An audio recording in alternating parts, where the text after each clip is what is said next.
पादाय कृष्ण पृष्ठाय भूतले श्रीमते भक्ति वेदांत स्वामी हरे इति कृष्णा नामिने दंडवत प्रणाम प्रभु जी। नमस्ते सरस्वती देवी गौरवाणी प्रचारिणे निर्विशेष शून्यवादी पाश्चात्य देशकारिणे वाञ्छाकल्पतरुभ्यश्च कृपा सिन्धुभ्यः च पतितानां पावनेभ्यो वैष्णवेभ्यो नमो नमः। श्री कृष्ण चैतन्य प्रभु नित्यानंद श्री अद्वैत गदाधर श्रीवासदि गौर भक्तवृंद। हरे कृष्णा कृष्णा कृष्णा हरे हरे, हरे राम राम राम हरे। हरे कृष्णा। सबका स्वागत है हमारा भक्ति शास्त्री कोर्स में। तो भक्ति रसामृत सिंधु आगे बढ़ते हैं। अध्याय 2, भक्ति की प्राथमिक अवस्थाएं। आगे कीजिए स्लाइड।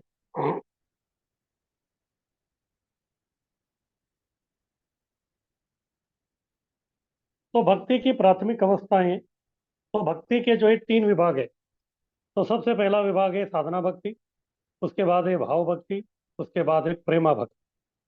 तो उसके बारे में अभी इधर प्रभुपाद जी बता रहे हैं। भक्ति की प्राथमिक अवस्थाएं। श्रील रूप गोस्वामी ने भक्ति रसामृत सिंधु में भक्ति की 3 कोटियां बतलाई है: साधन भक्ति, भाव भक्ति और प्रेमा भक्ति। इन कोटियों के अनेक उपशीर्षक है। सामान्यतः यह समझा जाता है कि साधना शक्ति में 2 भिन्न भिन्न गुण होते हैं। भाव भक्ति में 4 और प्रेमा भक्ति में 6। इन गुणों की विवेचना श्रील रूप गोस्वामी द्वारा बाद में की जाएगी। तो इधर बता रहे हैं कि भक्ति के 3 विभाग है। सबसे पहला है साधना भक्ति। साधना भक्ति करने के बाद आपका प्रगति होगी भाव भक्ति में। भाव भक्ति की प्रगति जो है वो होने के बाद आपको मिलेगी प्रेमा भक्ति। लेकिन इधर बता रहे हैं कि जो भी भक्ति की आप अवस्था में रहेंगे, इसमें 1 2 3 अवस्थाएं हैं।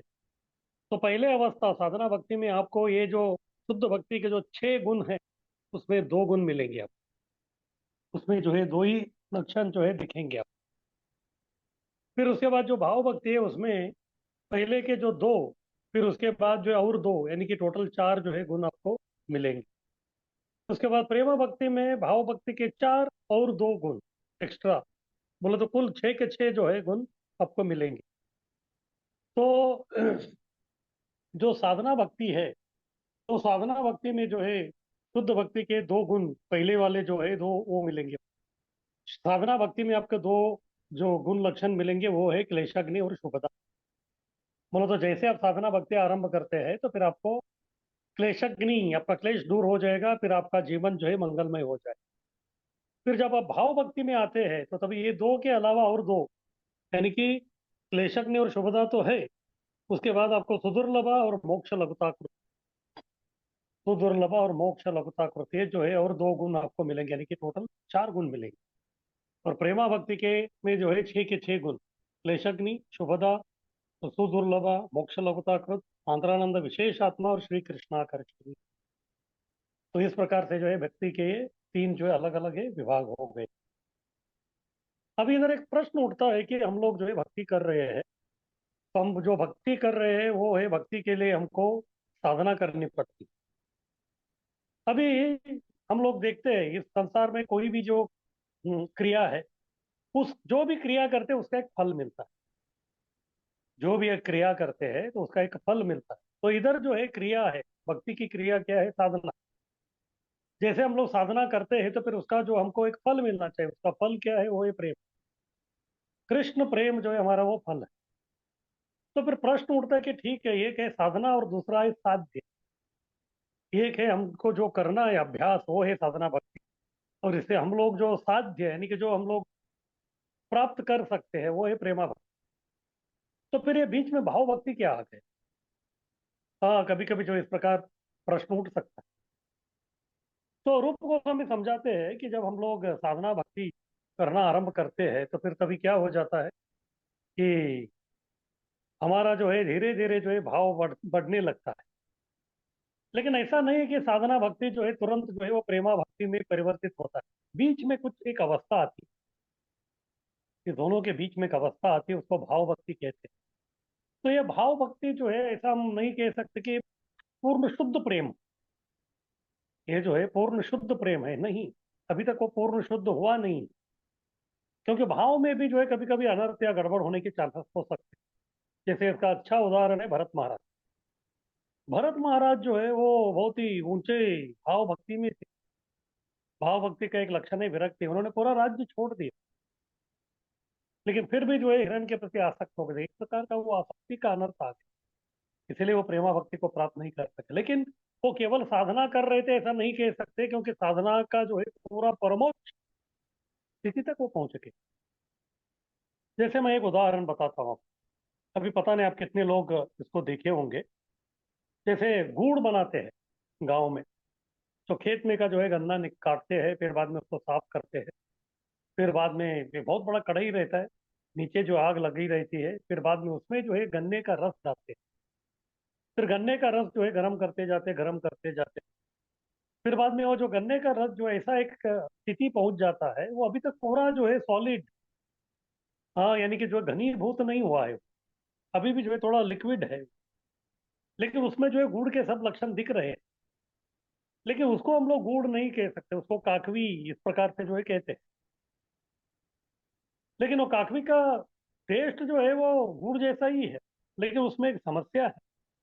क्या समस्या है? वो काकवी में जो अगर कोई भी वस्तु गिर गया, यानी कि ये जो गन्ने का जो कुछ पत्ता है या कुछ जो है, अगर उसमें वो गिर गया तो फिर वो उसमें अंदर चला जाता है।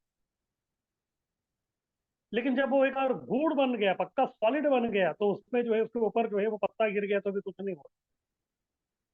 तो इस प्रकार से भाव भक्ति जो है वो बीच वाला स्टेज। अभी उसको जो है हम लोग पूरा गन्ने का रस है ऐसा नहीं कह सकते, क्योंकि वो ऑलरेडी काफी लिक्विड हो गए। लिक्विड से वो सॉलिड हो गया, लेकिन पूरा सॉलिड नहीं हुआ। इसी प्रकार से जब हम लोग साधना भक्ति करते हैं, तो तभी जो है हमारा उद्देश्य प्रेम भक्ति, पूरा सॉलिड प्रेम भक्ति, गुड़ जैसा। लेकिन बीच में वो एक स्टेज आता है, वो तो है भाव भक्ति। दूसरा उदाहरण, अगर किसी को जो है डॉक्टर बनना है, तो डॉक्टर बनने के लिए उसको जो है एमबीबीएस सब करना है। लेकिन जैसे एमबीबीएस की डिग्री उसके पास आता है, तो उसको तुरंत डॉक्टर नहीं कहा जाता। उसको जो 1 या 2 साल का जो इंटर्नशिप में जाना पड़ता है। वो इंटर्नशिप में ऐसा हम ये नहीं कह रहे कि वो एमबीबीएस नहीं किया है, एमबीबीएस उसने किया है, लेकिन अभी तक उसको जो है प्रैक्टिकल, अभी तक जो है प्रैक्टिकल नॉलेज उसको नहीं है पूरा। इसीलिए जो है वो एक प्रकार के डॉक्टर है भी और नहीं भी, इस प्रकार का अवस्था है। तो ये भाव भक्ति भी ऐसे ही। या फिर तीसरा उदाहरण, अगर कोई व्यक्ति फैक्ट्री में काम करना चाहता है, नया नया जो अभी अभी जो है वो इंजीनियर हो गया है, लेकिन उसको जो है तुरंत कोई मशीन या अलग अलग इसमें जो है हम उसको नहीं लगाता। बीच में जो है कम से कम 6 महीना या 1 साल के लिए उसको ट्रेनिंग करके हम लेते हैं। उस ट्रेनिंग पीरियड में जो है वो व्यक्ति क्या करना पड़ता है, उसको जो है धीरे धीरे जो है आगे बढ़ना पड़ता है। हम उसको ये नहीं बोल रहे कि तुम्हारा नौकरी जो है वो लगा नहीं है, नौकरी लगा है। लेकिन वो पक्का कभी होगा जब आप ट्रेनिंग जो है पूरा अच्छी तरह संपन्न करेंगे, तभी होगा। या और एक उदाहरण, अगर किसी को जो है ड्राइविंग लाइसेंस चाहिए, तो डायरेक्ट उसको ड्राइविंग लाइसेंस नहीं मिलता। सबसे पहले उसको क्या देते हैं, 6 महीने का जो है लर्निंग लाइसेंस। तो लर्निंग लाइसेंस है, फिर वो जब पूरा अच्छी तरह ड्राइविंग सीख लेगा, तो फिर उसके बाद उसका वो परमानेंट लाइसेंस मिलता है। तो इसी प्रकार से भाव भक्ति जो है बीच वाला स्टेज है। इसलिए जो है रूप गोस्वामी इधर 3 प्रकार के भक्ति के बारे में बोल रहे हैं। एक है साधना भक्ति, ये है हमारा साधना अभ्यास। और दूसरा हमको जो लक्ष्य है वो है प्रेमा भक्ति, लेकिन उसके बीच में एक आता है, वो है भाव भक्ति। तो इस प्रकार से जो है भाव भक्ति और बाद में ये जो साधना भक्ति और प्रेम भक्ति के बीच में ये भाव भक्ति है। अभी हमको तो लग रहा है कि जिन भक्ति का जो है असली लक्ष्य जो है प्रेम प्राप्त करना। ये जो ग्रंथ है भक्ति रसामृत सिंधु हमको प्रेमा भक्ति तक लेके जाता है। लेकिन और एक किताब है रूप गोस्वामी का, उसका नाम है उज्जवल नीलमणि। उसमें वो कहते हैं कि प्रेम जो है अंतिम, प्रेम का जो है ये पराकाष्ठा नहीं है, लास्ट, ये स्टार्टिंग वाला ही है।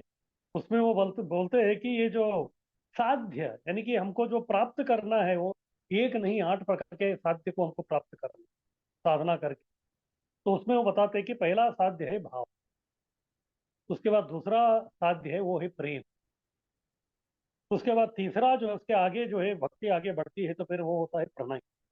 उसके बाद चौथा है स्नेह, उसके बाद पांचवा है राग, उसके बाद होता है मान, उसके बाद होता है अनुराग, और लास्ट वाला स्टेज है महाभाव। जो महाभाव जो है केवल चैतन्य महाप्रभु या श्रीमती राधा रानी का, और अन्य लोगों के पास जो है उतना वो कैपेसिटी जो है लोगों का वो नहीं। इस प्रकार से ये जो साध्य है, साध्य जो हम लोग केवल प्रेम और भक्ति, यानी कि वो जो महाभाव है उसका भी जो है केवल स्टार्टिंग के स्तर तक ही हम लोग पहुंच, हम लोग जो है और ज्यादा आगे नहीं जा रहे। लेकिन कुछ भी हो, इस ग्रंथ के अनुसार हमको जो है साधना करनी है। फिर बाद में हमारा पहले भाव भक्ति होगा, यानी कि हम लोग प्रेम भक्ति के ट्रेनी बनेंगे, फिर उसके बाद हमको प्रेम भक्ति जो है वो प्रदान हो। इस प्रकार से जो है भक्ति की ये प्राथमिक सब जो है अवस्था है। श्रील रूप गोस्वामी ने भक्ति रसामृत सिंधु में भक्ति की तीन कोटियां बतलाई है: साधना भक्ति, भाव भक्ति, प्रेमा भक्ति। इन कोटियों के अनेक उपशीर्षक हैं। सामान्यतः यह समझा जाता है कि साधना भक्ति में दो भिन्न भिन्न गुण, यानी कि क्लेशग्नि शुभदा, भाव भक्ति में चार, यानी कि क्लेशग्नि शुभदा, सुदुर्लभा और मोक्षलभता कृत, और प्रेमा भक्ति में छह, ये छह के छह गुण जो है प्रकट होते हैं। इन गुणों की विवेचना श्रील रूप गोस्वामी द्वारा बाद में जो है वो की जाए। इसके बारे में विस्तार से जो है वो, जो एक्चुअली हमारे सिलेबस में नहीं है, 19 अध्याय के बाद में ये सब आरंभ होता है। क्योंकि ये सब भाव अनुभाव ये सब जो है बहुत ऊंचे ऊंचे चीज है। केवल हमको जो है प्राथमिक जो 19 अध्याय में जो है प्रेम भक्ति तक हम लोग किस प्रकार पहुंच सकते हैं उसके बारे में रूप गोस्वामी भी बताने वाले। तो ठीक है, अब ये भक्ति के तीन विभाग है, एक साधना भक्ति, एक भाव भक्ति और बाद में प्रेमा भक्ति। तो साधना भक्ति में भी दो प्रकार है, वैदिक साधना भक्ति और बाद में राग साधना भक्ति, उसके बारे में बताएंगे। ये अध्याय 2 से 16 तक रहेगा।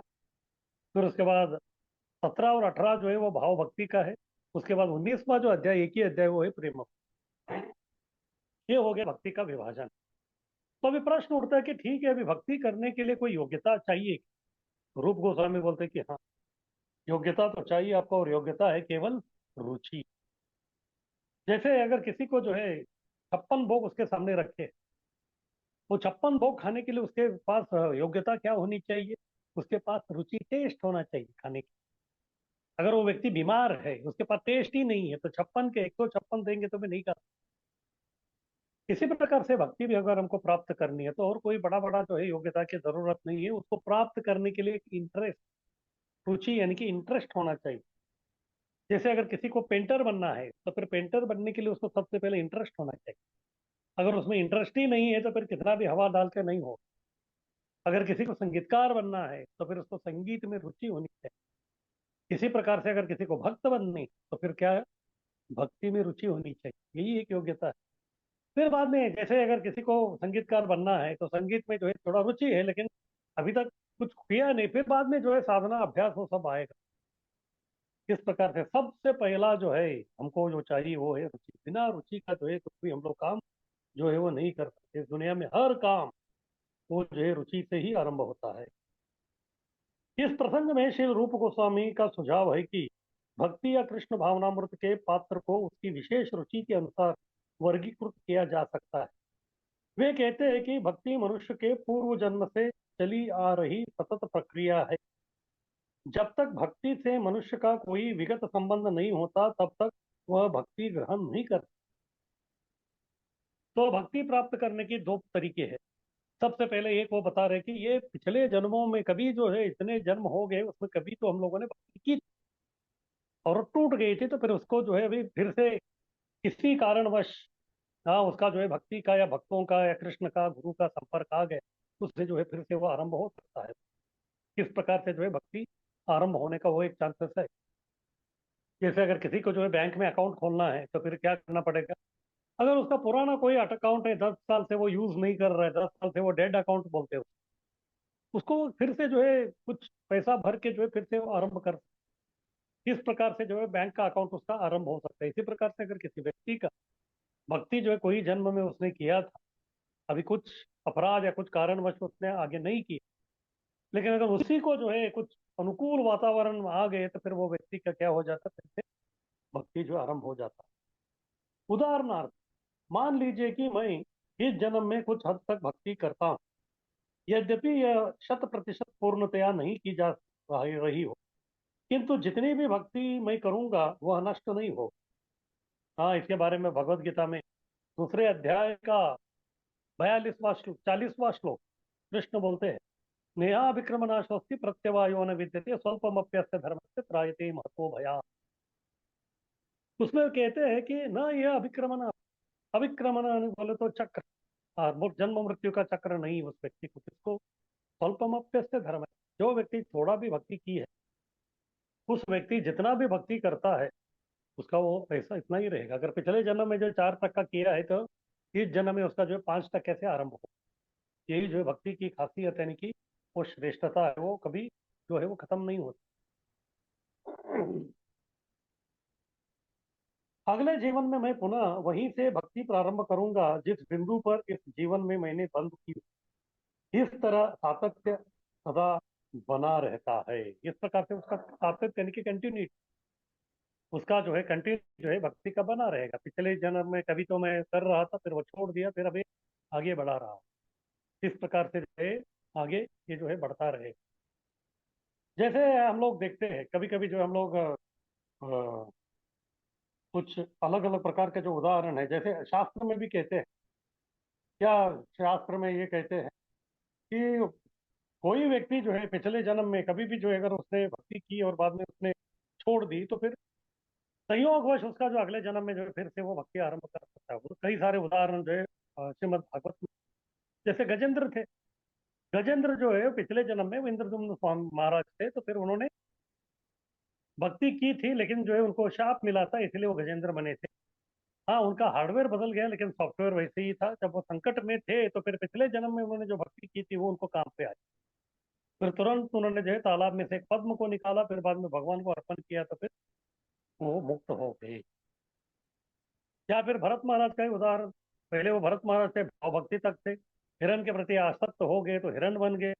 फिर अगला जीवन जो है, जब हिरण थे तभी जो है वो हिरणों के साथ नहीं रहते, वो जो है खुला आश्रम में जाके साधुओं का संग करते। हालांकि बाहरी दृष्टि से हिरण थे, लेकिन अंदर से जो है इसीलिए उनको फिर से जो है मनुष्य जीवन मिला, तभी वो जड़ भरत बने।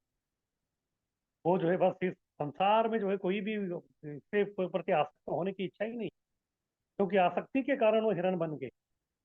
इस प्रकार से हम देखते हैं कि इनके उदाहरण में भी जीवन के, कि भक्ति जो है कभी विनष्ट नहीं होते, वो जो है बस धीरे धीरे जो है वो आगे बढ़ती रहती है। तो ठीक है, अगर कोई पूछेगा कि ठीक है आप बोल रहे कि पिछले जन्म में भी तो हम लोगों ने भक्ति की, इसीलिए जो है इस जन्म में वो इस प्रकार अनुकूल वातावरण आ गया, तो फिर से हमारा भक्ति आरंभ हो गया। अगर कोई व्यक्ति है और उसने जो है अपने पिछले जन्मों में कभी भी भक्ति की ही नहीं, तो फिर क्या वो व्यक्ति का जो है भक्ति आरंभ नहीं हो सकता? हाँ होगा, क्यों नहीं होगा। जैसे फिर से बैंक अकाउंट का उदाहरण, पुराना मेरा डेट अकाउंट था, उसको जो है मैं थोड़ा दंड भर के जो उसको पुनः उसको आरंभ कर दिया मैं। अगर मेरा कोई पुराना अकाउंट ही नहीं है तो फिर क्या करना पड़ेगा? नया अकाउंट खोलना पड़ेगा। अभी नया अकाउंट खोलने के लिए उस बैंक का जो है, जो भी अभी अकाउंट होल्डर है, जिसका खाता है, उस व्यक्ति का जो है अनुमति या सिग्नेचर लगेगी, मैं इस व्यक्ति को जानता हूँ करे। इसी प्रकार भक्ति में भी, अगर हम पहले कभी भी भक्ति नहीं किया है, तो फिर अभी जो है भक्ति करने के लिए रुचि आ गई, तो तभी जो है भक्त के पास जाना है। फिर वो भक्त जो है हमारा भक्ति का अकाउंट, फिर उसके बाद हमको क्या करना पड़ेगा? जैसे बैंक में खाता खोलने के बाद हमको जो है उसमें पैसा वैसा भरते रहना पड़ता है, बराबर। इसी प्रकार से भक्ति के अकाउंट में भी जो है हमको पैसा जो है भरते रहना पड़ेगा, यानी कि श्रवणम कीर्तनम साधना सेवा ये सब जो है करते रहना पड़ेगा। इससे जो है हमारा, हमको उसका इंटरेस्ट मिलेगा, फिर हमारा जो है ब्याज बढ़ते जाएगा, फिर हम लोग जो है हमारा जिंदगी को जो है आगे आगे वो कर सकते हैं। यद्यपि सातत्य न भी रहे, और यदि कोई व्यक्ति संयोगवश शुद्ध भक्त के उपदेश में रुचि दिखाता हो, तो उसे स्वीकार किया जा सकता है और वह भक्ति में आगे बढ़ सकता है। तो इधर बता रहे कि अगर कोई शुद्ध भक्त का साधु का संग हो गया, तो फिर बस इसी से जो उसका अकाउंट का चालू हो जाएगा। इसलिए सब शास्त्र कहते हैं क्या? साधु संग सर्वशास्त्र कहे, लव मात्र साधु संग सर्व सिद्धि हो। बस साधु का जो एक लव मात्र छोटा भाई जो हम लोग संग करेंगे, तो उसे क्या हो जाएगा? हमको कृष्ण प्रेम जो हमको प्राप्त हो। जैसे मध्वाचार्य जी थे, मध्वाचार्य जी लगभग जो 1000 वर्ष पूर्व में उड़पी में रहते थे। कभी कभी जो है उनको दूसरे अन्य गांवों में भी जाना पड़ता था। तभी उनका जो एक बैलगाड़ी थी, बैलगाड़ी में जो है सभी शास्त्रों का किताब जो है सब उसमें रख दिया जाता। फिर जिधर भी आगे जाते थे, जब समय मिलता था तो उसमें वो लिखते रहते। तो एक बार एक गांव में गए, शाम को जो है उनका प्रवचन रखा गया था, लेकिन उनको बहुत लेट हो गया। और उसी दिन जो है जो वो काम कर रहे थे लिखने का उसको उनको संपन्न करना। अभी दोनों बहुत ही महत्वपूर्ण काम। एक था जाके प्रवचन देना, सन्यासी का कर्तव्य वो है। और दूसरा जो लेखन लिख रहे थे उसी दिन उनको खत्म करना था, क्योंकि उस दिन जो बहुत ही शुभ दिन। इसीलिए वो चिंतित हो गया, अभी क्या करने का समझ में नहीं आ रहा था। तो उनके शिष्य आए, फिर बाद में शिष्य को जो है वो पूछ रहे थे कि आप बहुत ही उलझन में दिख रहे हैं, बताइए क्या है आचार्य जी। उन्होंने बता दिया ऐसा ऐसा ये सब ये है। फिर बाद में उन्होंने बोला देखिए सब लोग जो है आपका राह देख रहे हैं, आपका प्रवचन सुनना चाहते हैं, तो कृपा करके आप उधर चले जाइए, और बाकी ये जो लेखन है वो हम लोग कर देंगे, आप बता दीजिए क्या लिखना है। तो मध्वाचार्य जी ने बोला ये आप लोगों के बस की बात। ये उनके जो शिष्य थे वो भी बहुत प्रकांड पंडित थे, उन्होंने भी कई सारे किताब लिखे थे, लेकिन उनको थोड़ा अहम को ठेस लगा। फिर बाद में वो भी जो है थोड़ा गुस्से में जो है मध्वाचार्य जी को बोले आपको क्या लगता है हम लोग ये लेखन नहीं कर सकते, इसको जो है पूरा नहीं कर सकते। फिर क्या है जो बैलगाड़ी खींचने वाला है जो बैल है ये करेगा क्या पूरा काम। मध्वाचार्य जी बैल की तरफ देखिए, फिर बाद में बोला कि हाँ ये करेगा, तो थोड़ा समय लगेगा ये करेगा। तो उनको कुछ समझ में नहीं आया ऐसा क्यों बोले। फिर बाद में कई वर्ष बीत गए, और अपना पंढरपुर जो है महाराष्ट्र, उसके पास में जो है मंगलवेढ़ा करके गांव। तो उधर जो है कोई एक व्यक्ति था, ऐसा कहते हैं कि वो उधर का सरदार था। और एक दिन जो है वो घर पे था, तो तभी उनको ऐसा संदेश मिल गया कि कुछ चोर लोग डाकू लोग जो घुस के आए। तो फिर तुरंत जो है तलवार लेके घोड़े पे सवार होके उनके पीछे लग गया, उनको मालूम हो गया कि कोई उनके पीछे आ रहे, तो डाकू लोग भागने लगे, ये भी भागने लगा, उनका पीछा करने लगे। पीछा करते करते करते जो है वो लोग पंढरपुर की तरफ आए, और हमको मालूम है पंढरपुर में जो है भीमा नदी चंद्रभागा है, और एक छोटा पुल था, पुल के ऊपर ये लोग जा रहे हैं घोड़े पे। फिर ये भी जा रहे थे, तो वो उठे थे, कुछ खाए नहीं थे पिए नहीं थे, बहुत प्यास लगी, पानी देखने के बाद तो और ज्यादा प्यास लगी है। फिर कभी कभी कुछ लोग कसरत करते हैं ना, तो वो घोड़े के पे ही जो है वो पूरा एक तरफ से पूरा टेढ़ा हो गया। टेढ़ा हो गया, अपना जो मुंह है वो चंद्रभागा को लगा रहे थे, और पानी पीते पीते पीते पीते जा रहे। और जैसे ही पंढरपुर में जस्ट उन्होंने प्रवेश किया चंद्रभागा का सेतु पार करके, तो तभी उधर एक साधु थे, उन्होंने देखा, बाद में उसको रोका। वो डाकू तो आगे ही चले गए, फिर उसको रोका, फिर बाद में वो उनको पूछे किम तुम पशु। उनको बोले कि तू क्या पशु है क्या, क्योंकि इस प्रकार हरकत करते हुए वो पानी कौन पीता, वो तो पशु पीता। लेकिन पता नहीं क्या हो गया।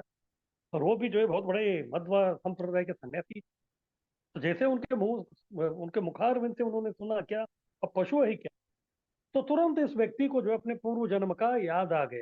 तो उनको याद हो गया कि पूर्व जन्म में जो मध्वाचार्य जी का बैलगाड़ी का जो बैल था वो, और मध्वाचार्य जी ने क्या कहा था कि ये जो है लेखन सब लिखेगा। तो इस प्रकार से जो है वो तुरंत उधर रुक गए। फिर बाद में वो जो सन्यासी थे तो उनको जो है उन्होंने दंडवत कर दिया। फिर बाद में वो उनके शिष्य बन गए। इस प्रकार से वो जो है हमारे मध्व संप्रदाय के ही जो है वो सन्यासी बन गए। फिर बाद में उन्होंने जो है जैसे उनको कहा कहा गया था मध्वाचार्य जी ने ये जो है सब लिखेगा, तो इस प्रकार से वो जयतीर्थ बन गए, जयतीर्थ आचार्य। फिर उन्होंने जो है कई सारे जो है लेखन तो मध्वाचार्य जी के जो बचे थे वो सब उन्होंने कर दिए। तो इससे हमको मालूम होता है कि ठीक है पिछले जन्म में जो है अगर कुछ बचा है नहीं बचा है, लेकिन जब भक्त का संग हो जाता है तो फिर पिछले जन्म का पूरा अकाउंट ओपन हो जाता है। किस प्रकार से जो है भक्ति किसको कब कहाँ से कैसे मिलेगा उसका जो है कोई जो है गारंटी के साथ हम नहीं कर सकते, लेकिन सत्य यही है कि कैसे भी मिले। हमको तो बैंक में अकाउंट चालू करना है, पुराना अकाउंट ओपन करो या फिर नया अकाउंट खोलो जो भी है। हाँ, हमको तो पैसा उसमें डाल के जो हमको इंटरेस्ट लेना है।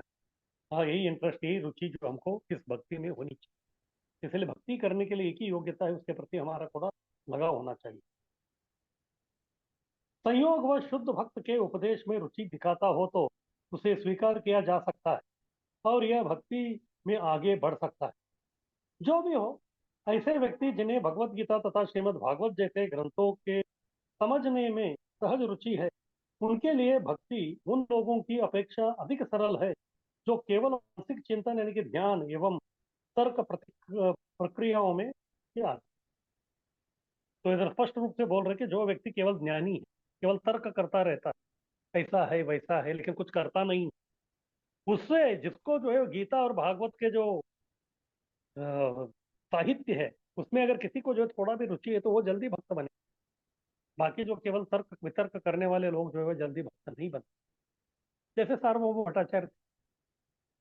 सार्वभौम भट्टाचार्य जी जो है वो कुल राज पुरोहित प्रताप रुद्र महाराज कितने प्रकांड पंडित थे, लेकिन मायावादी, हमेशा तर्क वितर्क करते रहते थे।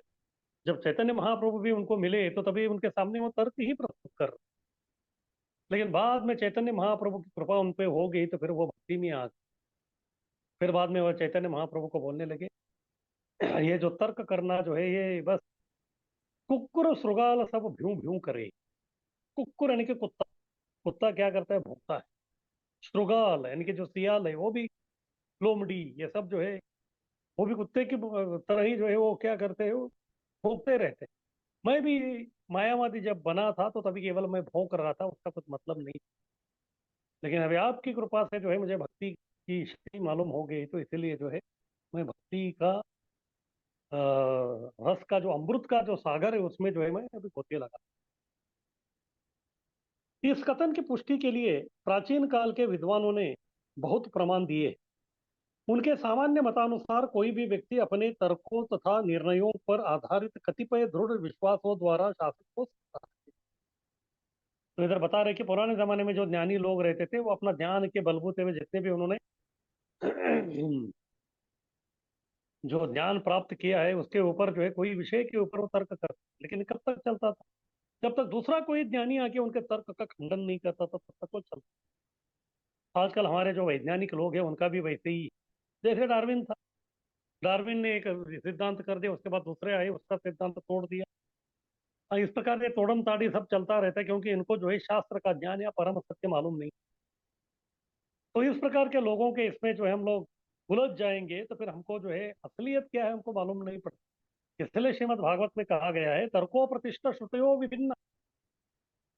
तर्को प्रतिष्ठा श्रुतयो विभिन्न। श्रुतयो हम लोग ये सुनते हैं अलग अलग लोगों का तर्क ये सब, और ये सब भिन्न भिन्न है। कोई ये बोलता है कि आप ये करो, कोई बोलता है कि ये करो। इससे व्यक्ति क्या हो जाता है, पूरा जो विचलित हो जाता है। तो फिर क्या करना। महाजन ये ना गता सब, हमको करना नहीं है। जो आप पूर्ववर्ती आचार्य है, जो उन्होंने जो किया है बस उसको आंख बंद करके हमको फॉलो करना। और वो हाईवे पे जा रहे तो हम भी उनके पीछे पीछे हाईवे पे जाके फॉलो करना उनको। इसको छोड़ के अगर जो है दूसरा कुछ भी मार्ग हम लोग पकड़ लेंगे तो फिर बहुत जो है हमको मुश्किल हो सकता है। इस प्रकार तर्क करने वाले जो लोग हैं उनको मुनि के, प्रभुपाद जी भगवत गीता के तात्पर्य में समझाते हैं मुनि का मतलब क्या है। इंग्लिश में वो लिखते हैं कि वन हुज माइंड एजिटेट्स, वो है मुनि। हमेशा मन में चिंतन चलता रहता है, ये है वो है, ये है वो है। और ये इसको मुनि तब तक नहीं कहते जब तक वो दूसरा मुनि को हराता नहीं। बहुत ही भयंकर है इनका सब। और हमारा फिलोसफी क्या है, तृणादपि सुनिचय न तरोरपि सही सुनना। और इनका बस एक दूसरे को जो है बस हराओ, ये करो वो करो। इसलिए रूप गोस्वामी के पास में भी वो रूप कविराज ये सब लोग जो आए थे, दिग्विजय पंडित लोग, तो उनके साथ टाइम पास नहीं किया। उनको बोला कि ठीक है आपको जो चाहिए वो लिख के चले जाओ, हमको भक्ति करने दे दो, हम जो है बस शांति से भक्ति करते रहेंगे। तो उनके सामान्य मतानुसार कोई भी व्यक्ति अपने तर्कों तथा निर्णयों पर आधारित कतिपय दृढ़ विश्वासों द्वारा शासित हो सकता है। दूसरा व्यक्ति जो उससे भी बड़ा तर्क शास्त्री है इन निष्कर्षों को काट कर दूसरा सिद्धांत स्थापित कर सकता है। इस तरह तर्क का मार्ग न तो सुरक्षित है न निर्णायक। इसलिए श्रीमद् भागवत की संस्तुति है कि मनुष्य को चाहिए कि वह आचार्यों के पद चिन्हों का अनुसरण करे। हाँ, तो इसीलिए बता रहे कि बस हमको इसका तर्क उसका तर्क नहीं करना है, हमको जो हमारे परंपरा के जो आचार्य है तो उनका जो केवल पालन करना है। महाजन ये ना गता स पंथा। तो शास्त्र में 12 महाजनों के बारे में बताया है। वो 12 महाजन जो है अपने जीवन यापन किस प्रकार किए, उसी के मार्ग पे हम भी जाएंगे तो फिर हम भी सफल जो है हम लोग बन सकते हैं। तो इस प्रकार से जो है अभी हमारा जैसे हम लोगों ने चर्चा किया था कि ये सिर्फ अमृत सिंधु जो है इसका 4 विभाग, पूर्व पश्चिम दक्षिण और उत्तर। और पूर्व विभाग में जो है 4 तरंग है या 4 लहरें हैं, अलग अलग विभाग है उसके। हाँ, तो उसमें पहला है सामान्य भक्ति, भक्ति के सामान्य लक्षण। उसके बाद दूसरा है साधना भक्ति, तीसरा है भाव भक्ति, और चौथा है प्रेम भक्ति। तो इस पूर्व विभाग के पहला जो तरंग है कौन सा, सामान्य भक्ति का, वो अभी इधर खत्म होता है, ये प्यारा। इस प्यारा के बाद में जो है दूसरा तरंग, वो है साधना। वो तरंग का जो है अभी शुभारंभ हो रहा है।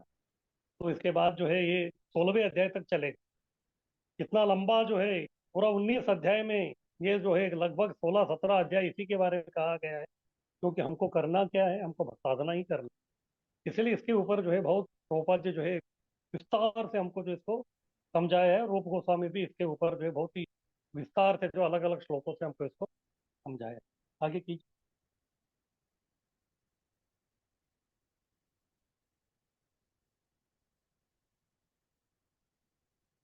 तो भक्ति कैसे प्राप्त होती है, जैसे हम लोगों ने अभी चर्चा किया, तो ऐसा है कि अहितु की कृपा होनी चाहिए। भले ही वो पुराना अकाउंट हो, नया अकाउंट हो। फिर बाद में कुछ हम लोग अज्ञात सुकृति करते हैं, भक्तों का सहायता करते हैं।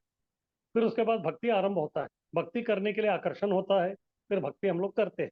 इस प्रकार आकर्षण करना ऐसे चलता रहेगा। और जब ये आकर्षण दृढ़ हो जाएगा, उसके लिए कई जन्म भी लगते हैं। बहुत जन्मे के बाद जो है व्यक्ति गंभीर साधक बनता है। तो रूप गोस्वामी कहते हैं कि इस प्रकार से जो है, जो भी जो महात्मा है या साधु है, भक्त है, वो हमको बीज देते हैं। उस बीज को जो हम लोग कितना अच्छी तरह से सिंचन करते हैं, उसके अनुसार जो है हमारा भक्ति का जो पेड़ है वो जल्दी प्रकट होता है। इस प्रकार से व्यक्ति को जो है भक्ति प्राप्त कर सकता है। आगे कीजिए। अभी है दूसरा तरंग, ये है साधना भक्ति। हाँ, इस पैरा से जो है आगे ये सब 16वें अध्याय के आखिरी तक जो है साधना भक्ति दूसरा तरंग चले। उसके के बाद तीसरा तरंग है वो है भाव भक्ति, और बाद में चौथा तरंग है वो है प्रेम भक्ति। तो किसी का कुछ प्रश्न है तो पूछ सकते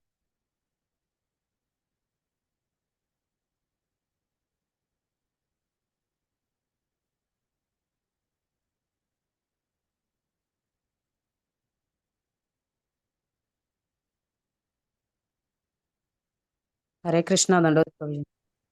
हाँ, बोलिए। प्रभु जी, अभी इस दूसरा अध्याय में साधन भक्ति, भाव भक्ति, प्रेमा भक्ति है ना, जो तीसरा वाला वो। इससे पहले हम पहले अध्याय में जो शुद्ध भक्ति के 6 लक्षण हैं, इसमें ये प्रेमा भक्ति में और ये शुद्ध भक्ति के 6 लक्षण, इसमें कोई अंतर है क्या, दोनों एक ही है? देखिए, जब आपको शुद्ध भक्ति मिलता है, वो भले ही साधन भक्ति या कुछ भी हो, जैसे मैंने बताया, ये 6 जो लक्षण है उसमें पहले 2 है। जब आप साधना भक्ति करेंगे तभी आपको केवल 2 ही मिलेंगे। जब आप भाव के स्तर में आएंगे तो उसके 4 मिलेंगे। और जब प्रेमा भक्ति करेंगे तभी शुद्ध भक्ति के 6 के 6 लक्षण दिखेंगे। हम्म, धन्यवाद प्रभु जी, समझ गए। अरे, हरे कृष्णा प्रभु जी, दंडवत प्रणाम। हरि बोल। भाव के क्या लक्षण होते हैं प्रभु जी, थोड़ा बताएंगे? तो अभी आएगा तभी करेंगे हम लोग। आप 16वां अध्याय का प्रश्न भी दूसरे अध्याय में पूछ रहे हैं। क्षमा करें जी।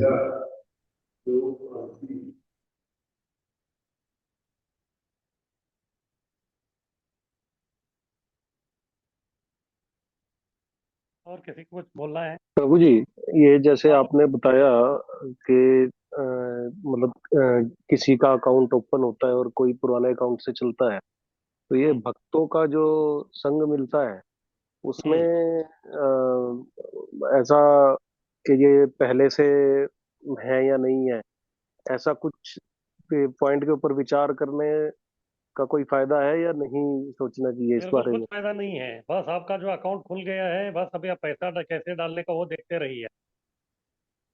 बाकी बहुत सारे लोगों का अकाउंट खुल नहीं रहा है, लेकिन हमारा खुल गया है, ये हमारा नसीब।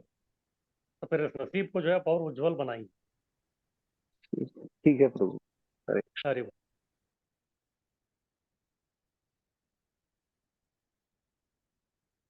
तो ठीक है, अभी हम लोग आगे बढ़ते हैं। दूसरा तरंग साधना भक्ति।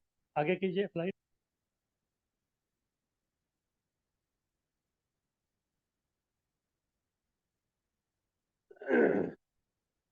तो साधन भक्ति की व्याख्या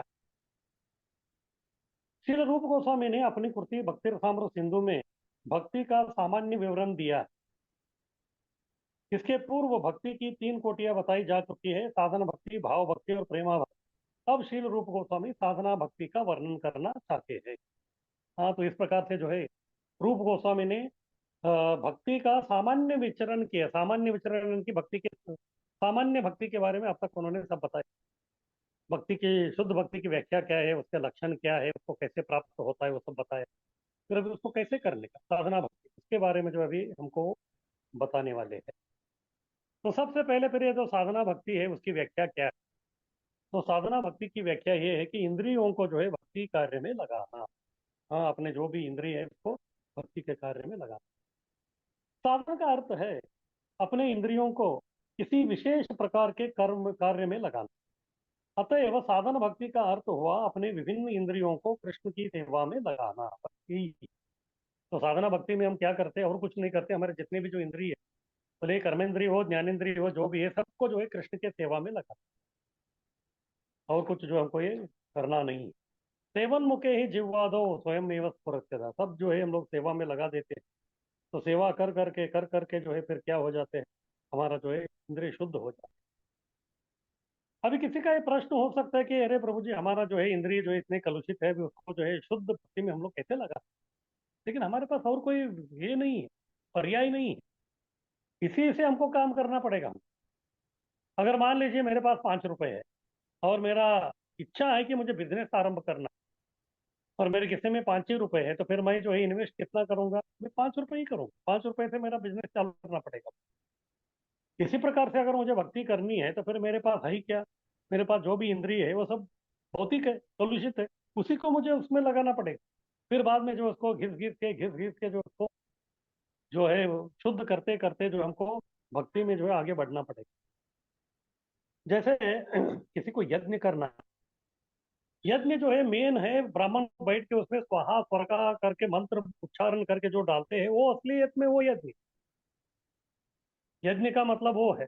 लेकिन वो अपने आप में नहीं होता, उसके पहले जो है पूर्वांग होते हैं। उसके पहले जो हमको कुछ जो प्रिलिमिनरी प्राथमिक जो है चीजें करना। सबसे पहले जमीन देखना पड़ेगा, जमीन को जो है पूरा लेवल करना पड़ेगा। उसके बाद जो है उधर स्वच्छ करके उसमें जो है गोबर से फिर गोमूत्र से सिंचन करके वो सब करना पड़ेगा। फिर उसके बाद यज्ञ कुंड बनाना पड़ेगा। हाँ, ये सब जो है पूरा वो पूर्वांग है। लेकिन केवल यज्ञ कुंड बना के आप बैठ गए, फिर कुछ किया नहीं, तो फिर वो जो है वो यज्ञ का कार्य नहीं कहलाता। यज्ञ का कार्य वो तभी कहलाता है आप जो भी कार्य किया है वो यज्ञ के कार्य में जो उसका उपयोग होना चाहिए, मंत्र पठन और आहुति। तो इसी प्रकार से व्यक्ति जो है कुछ अलग अलग प्रकार के कार्य करते रहते हैं, लेकिन जब तक वो जो कार्य है वो भक्ति से संलग्न नहीं होते, तब तक वो जो भी कार्य किया है उसको भक्ति नहीं माना जाता। जैसे जो अभक्त है वो लोग भी जो है अपने घर में झाड़ू वाड़ू सब बना मारते हैं, सब शुद्ध करते हैं अपना घर को, ठीक। लेकिन उसको हम लोग भक्ति नहीं कहते। लेकिन जब भक्त जो है अपना पूजा मंदिर, जो कृष्ण का जो घर है, उसको जो है वो सब पूरा मंदिर में जो है मार्जन वार्जन करता है, तो फिर वो केवल उधर झाड़ू मारना भी जो है भक्ति का कार्य है। इस प्रकार के जो भी इंद्रिय है हमको वो कार्य करना है, लेकिन वो कार्य जो है कृष्ण से जुड़े हुए होने चाहिए। कृष्ण से संपर्क में, कृष्ण से संलग्न जो है जब वो होंगे तो फिर जो है तभी ये सब कुछ हो सकता है। इस प्रकार से जो हम लोग अपना जो है जो भी है हमारे पास उसको जो है हम लोग भगवान के सेवा में जो हम लोग लगाते हैं। जैसे अगर मान लीजिए मुझे जो है पेड़ काटना है, पेड़ काटने के लिए मुझे एक कुल्हाड़ी लगेगी। लेकिन कुल्हाड़ी से जो है अगर मैं डायरेक्ट जो है पेड़ काटना आरंभ कर दूंगा तो फिर शायद जो है बहुत समय लगेगा। तो इसीलिए उसके पहले मुझे एक पूर्वांग करना पड़ेगा। उसके पहले और एक काम करना पड़ेगा, वो क्या, कुल्हाड़ी को जो है पूरा तेज धार धार बनाना पड़ेगा। केवल कुल्हाड़ी को जो है धार धार बनाने का जो है वो कुछ प्रयोजन वाला काम नहीं है। लेकिन जब उसको धार करने के बाद जब मैं पेड़ काटने के लिए जब लगाऊंगा तो फिर वो जो धार लगाने वाला जो काम है उसका भी कुछ मूल्य। अगर किसी ने मुझे बोला है कि आप ये 10 पेड़ काटिए, आपको जो है मैं 100 रुपए दूंगा, एक एक पेड़ का 10 रुपये। फिर बाद में आप जो है सुबह से लेके शाम तक केवल वो जो है कुल्हाड़ी को धारी कर रहे हैं, तो फिर वो आके पूछता है कि क्या हो गया भाई, कितना काटा। वो बोलता है कि एक भी नहीं काटा, तो फिर वो क्या पैसा देगा आपको? वो तो पैसा नहीं देगा, क्योंकि आप जो धार धार बनाया है लेकिन उसका जो है प्रयोग होना चाहिए। तो इसी प्रकार से हमारा जो इंद्रिय है तो उसको जो है हमको भगवान के सेवा में जो उसको लगाना पड़ेगा, तब जाके जो है वो सब अपने आप भक्ति हो जाएंगे। जैसे अभी मैं मनुष्य हूँ, मनुष्य को जो है खाना है, तो खाने के लिए जो उसको रसोई में काम जो है जाके पकाना पड़ेगा। अगर वो केवल अपने लिए पका रहा है तो फिर वो भक्ति नहीं होगी, लेकिन उसको जो है भगवान के लिए पका के फिर प्रसाद के रूप में जब लेगा तो फिर उसका रसोई का जो काम है, रसोई करने के लिए जो इंद्रिय जो उसने जो इस्तेमाल किया वो अपने आप में भक्ति हो जाती है। ये जो है साधना भक्ति की व्याख्या है। अपने इंद्रियों से जो भी भक्ति के अलग अलग प्रकार के हैं, श्रवणम कीर्तनम विष्णु स्मरणम पाद सेवनम अर्चनम वंदनम दास्यम सत्यम, ये सब जो है करना, तब जाके जो है सब ये हो सकता है। श्रील प्रभुपाद जो है एक बार अपने शिष्यों को बोल रहे कि एक्चुअली हमारा जो भक्तों का जो है एक ही काम क्या है, केवल श्रवण कीर्तन स्मरण करना। फिर प्रभुपाद जी ने बोला आप जो है इतने यंग है, युवा है, इतना शक्ति है, एक जगह बैठ के आप नहीं कर, इसलिए आपका वो जो शक्ति है उसको जो है किस प्रकार कृष्ण के सेवा में लगाने का, उसके लिए जो है मैं नाना प्रकार का जो है वो साधना यानी कि जो भक्ति का जो सेवा है उसको मैं सिद्ध कर रहा हूँ। कुछ लोगों को उन्होंने बुक डिस्ट्रीब्यूशन में लगाया, कुछ लोगों को जो है रसोई में लगाया, अलग अलग लोगों को अलग अलग इसमें लगाया। हाँ, लेकिन अंत में जो हमारा मुख्य कार्य है भगवान का श्रवण कीर्तन ये सब करना। और श्रील प्रभुपाद जी के गुरु महाराज श्रील भक्ति सिद्धांत सरस्वती ठाकुर, आज उनका जो है 13वां दिन है। तो उन्होंने जो है पूरा भारत भर में जो है 64 गौड़ी मठ का उन्होंने स्थापना की। और उनको ऐसा लग रहा था कि उनको मंदिर में जो है, क्योंकि ये भगवान का मंदिर है तो इधर अखंड कीर्तन होना चाहिए 24 घंटे। लेकिन उनके बहुत सारे जो शिष्य थे वो अलग अलग सेवा में जो है वो बहुत ही व्यस्त थे, तो इसलिए उन्होंने सोचा चलो मैं पेपर में जो है एक एडवर्टाइजमेंट दे देता। हाँ, एक व्यक्ति की जरूरत है, वो व्यक्ति जो इधर बैठ के कुछ नहीं करना है, 24 घंटा जो है वो हरि का कीर्तन करते रहे, और उसको जो है खाने का रहने का जो भी चाहिए वो सब हम लोग दे देंगे। लगभग एक महीने तक जो है वो हर दिन वो पेपर में वो एडवर्टाइजमेंट आया, लेकिन एक व्यक्ति भी नहीं। तो इससे ये मालूम होता है कि इस प्रकार से जो है भक्ति करना तो इतना आसान नहीं। हाँ, ये जो है बहुत ही मुश्किल वाला काम। एक बार एक अमीर व्यक्ति मंदिर में जा रहा था, तभी उन्होंने देखा भिखारी उधर बैठा था। तो भिखारी हटा कट्टा दिख रहा, तो उसको बोले कि अरे तुम क्या इतना हटा कट्टे हो, तुम जो है काम क्यों नहीं करते, केवल इधर बैठे रहते हो, ये भी कुछ काम है। फिर बाद में उन्होंने बोला आपको लगता है कि ये काम नहीं है, तो ठीक है आप 2 घंटा बैठ के दिखाइए, फिर मैं ये करता हूँ। ये जो सबकी जो है बस की वो बात नहीं है, लेकिन कुछ भी है जो हम काम करते क्रिया करते हैं उसमें जो है भगवान का जो है संपर्क वो होना जो है बहुत ही आवश्यक। वो नहीं है तो फिर जो है वो बहुत जो है वो मुश्किल हो जाए। इस प्रकार से जो हम लोग अलग अलग अपना जो सेवाएं हम लोग करते रहेंगे करते रहेंगे करते रहेंगे, फिर वो अपने आप जो एक दिन जो है वो भक्ति प्रकट हो जाए। भक्ति को जो हम लोग आर्टिफिशियली उसको जो है निर्माण नहीं कर सकते, वो अपने आप प्रकट हो। हाँ, जब जो है जैसे ऋतु जो है, जैसे अगर आप बोलेंगे कि ये जनवरी में जो है बारिश हो, वो ऐसा नहीं होता। लेकिन जैसे जून जुलाई हो जाता है गर्मी के मौसम के बाद जो है वो अपने आप बारिश हो। तो इसी प्रकार से जो है हमारे जीवन में भी जो हमको सेवा करते रहना करते रहना करते रहना, फिर एक दिन जो है वो आएगा तभी जो हम लोग बस ये भक्ति जो है साधना भक्ति को होता है। तब तक जो है अपने इंद्रियों को क्या करना है, भगवान के जो है सेवा में जो है लगाना बहुत ही जरूरी है। तो ये है साधना भक्ति की व्याख्या। तो क्या है, और कुछ नहीं करना, इंद्रियों को भक्ति के कार्य में जो हमको लगा के रखना है और कुछ करना नहीं। तो साधन का अर्थ है अपनी इंद्रियों को किसी विशेष प्रकार के कार्य में लगाना। विशेष प्रकार का कार्य यानी कि कृष्ण संतुष्टि। अतएव साधन भक्ति का अर्थ हुआ अपनी विभिन्न इंद्रियों को कृष्ण की सेवा में लगाना। इनमें से कुछ इंद्रियां तो ज्ञानार्जन के लिए होती है, उनको ज्ञानेंद्रिय कहते हैं, और कुछ सोचने अनुभव करने तथा इच्छा करने के निष्कर्षों को संपादित करने के निमित्त होते हैं। कुछ जो हमारे स्थूल है और कुछ हमारे सूक्ष्म इंद्रिय। स्थूल इंद्रिय जो पंचेंद्रिय है उससे हम लोग अलग अलग प्रकार के कार्य करते हैं। और इसके अलावा जो है सूक्ष्म जो मन है उसका 3 कार्य, थिंकिंग फीलिंग विलिंग, सोचना अनुभव करना, हाँ फिर बाद में इच्छा करना। तो इसलिए कोई भी अगर कार्य हमको करना है तो सबसे पहले वो मन में आता है कौन सा काम करना है, उसके बारे में जो है मन सोचता है। फिर इस प्रकार का कार्य मैं पहले कभी किया था क्या, अगर है तो फिर उसका अनुभव उसको आता है। फिर उसके बाद वो इच्छा करता है कि चलो ये काम करूँ। लेकिन केवल मन जो है वो इच्छा करने से काम होता नहीं। तो काम करेंगे कौन? ये हमारे स्थूल इंद्रिय। फिर बाद में संकेत सभी इंद्रियों को जाता, फिर बाकी जो हमारे जो इंद्रिय है वो काम करने लगते। तो इसी प्रकार से अगर हमको जो है भक्ति करनी है तो फिर क्या करना पड़ेगा? सबसे पहले जो है हमारा मन में जो है कृष्ण भावना का इच्छा जो है वो आना चाहिए। कृष्ण भावना का जब इच्छा जो है वो प्रकट हो जाता है तो फिर बाद में जो है वो इच्छा जो है हमारा इंद्रियों को संकेत दे देता है। फिर बाद में जो है इंद्रिय जो है वो कृष्ण भक्ति के लिए अलग अलग सेवा के लिए जो अपनी इंद्रियों को जो है नियुक्त करता है, तो फिर तभी जो है भक्ति का कार्य जो है वो संपन्न होता है। यानी कि सबसे पहले मन में वो आता है सेवा, उसके बाद उसको हम लोग इंद्रियों के माध्यम से उसको कार्यान्वित करते हैं। अतः साधन का अर्थ मन तथा इंद्रियों को व्यवसायिक भक्ति में लगाना। हाँ, तो प्रभुपाद जी बोल रहे कि मन और इंद्रिय दोनों को, सूक्ष्म और स्थूल दोनों इंद्रियों को भक्ति में लगाना है। यह साधन किसी कृत्रिमता को विकसित करने के लिए नहीं होता। इधर बहुत ही महत्वपूर्ण बात प्रभुपाद जी बता रहे हैं कि ये जो भक्ति है ये जीवात्मा के लिए जो है ये कृत्रिम नहीं है, ये उसके अंदर भरा हुआ है। जीवेर स्वरूप है कृष्णेर नित्यता, ये हमारा स्वरूप है। इसीलिए भक्ति करने हमारे लिए आसान है। बाकी जो है ज्ञान कांड, उपासना कांड, अष्टांग योग, ये सब करना जो मुश्किल है हमारे। उदाहरणार्थ, एक शिशु चलने का अभ्यास करता है। यह चलना अस्वाभाविक यानी कि कृत्रिम नहीं होता।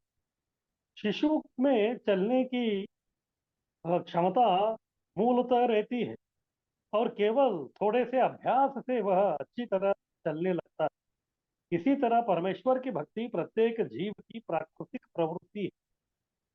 हाँ, तो इधर बता रहे उदाहरण से कि शिशु, बच्चा जो है, ठीक है, जब वो थोड़ा बड़ा हो जाता है तो फिर चलने के लिए वो प्रैक्टिस करता है, अभ्यास करता है, गिरता है फिर उठता है, गिरता है उठता है, फिर जो है वो क्या हो जाता है, चलने लगता है। क्यों चलने लगता है? क्योंकि इसके पहले भी कई सारे जन्मों में वो चला हुआ था, वो चलने की क्षमता तो उसमें थी। अभी जो है बस थोड़ा अभ्यास कर लिया तो फिर उसको आ गया।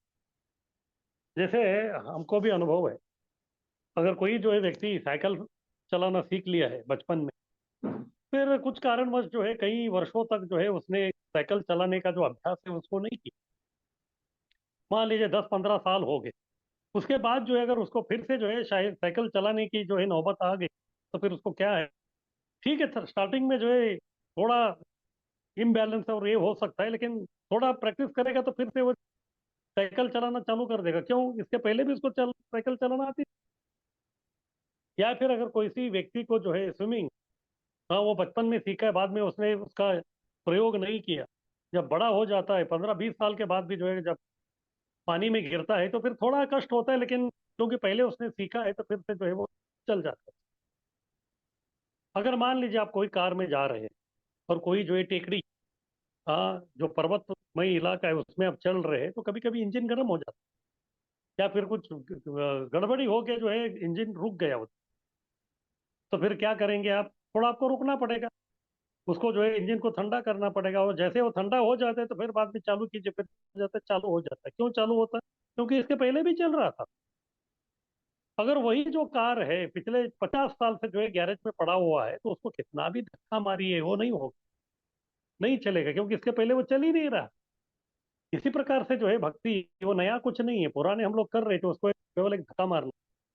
जैसे उसको जो है थोड़ा हम लोग जो है धक्का मारेंगे तो फिर क्या हो जाएगा, वो अपने आप जो है वो चलना जो है वो आरंभ हो जाएगा।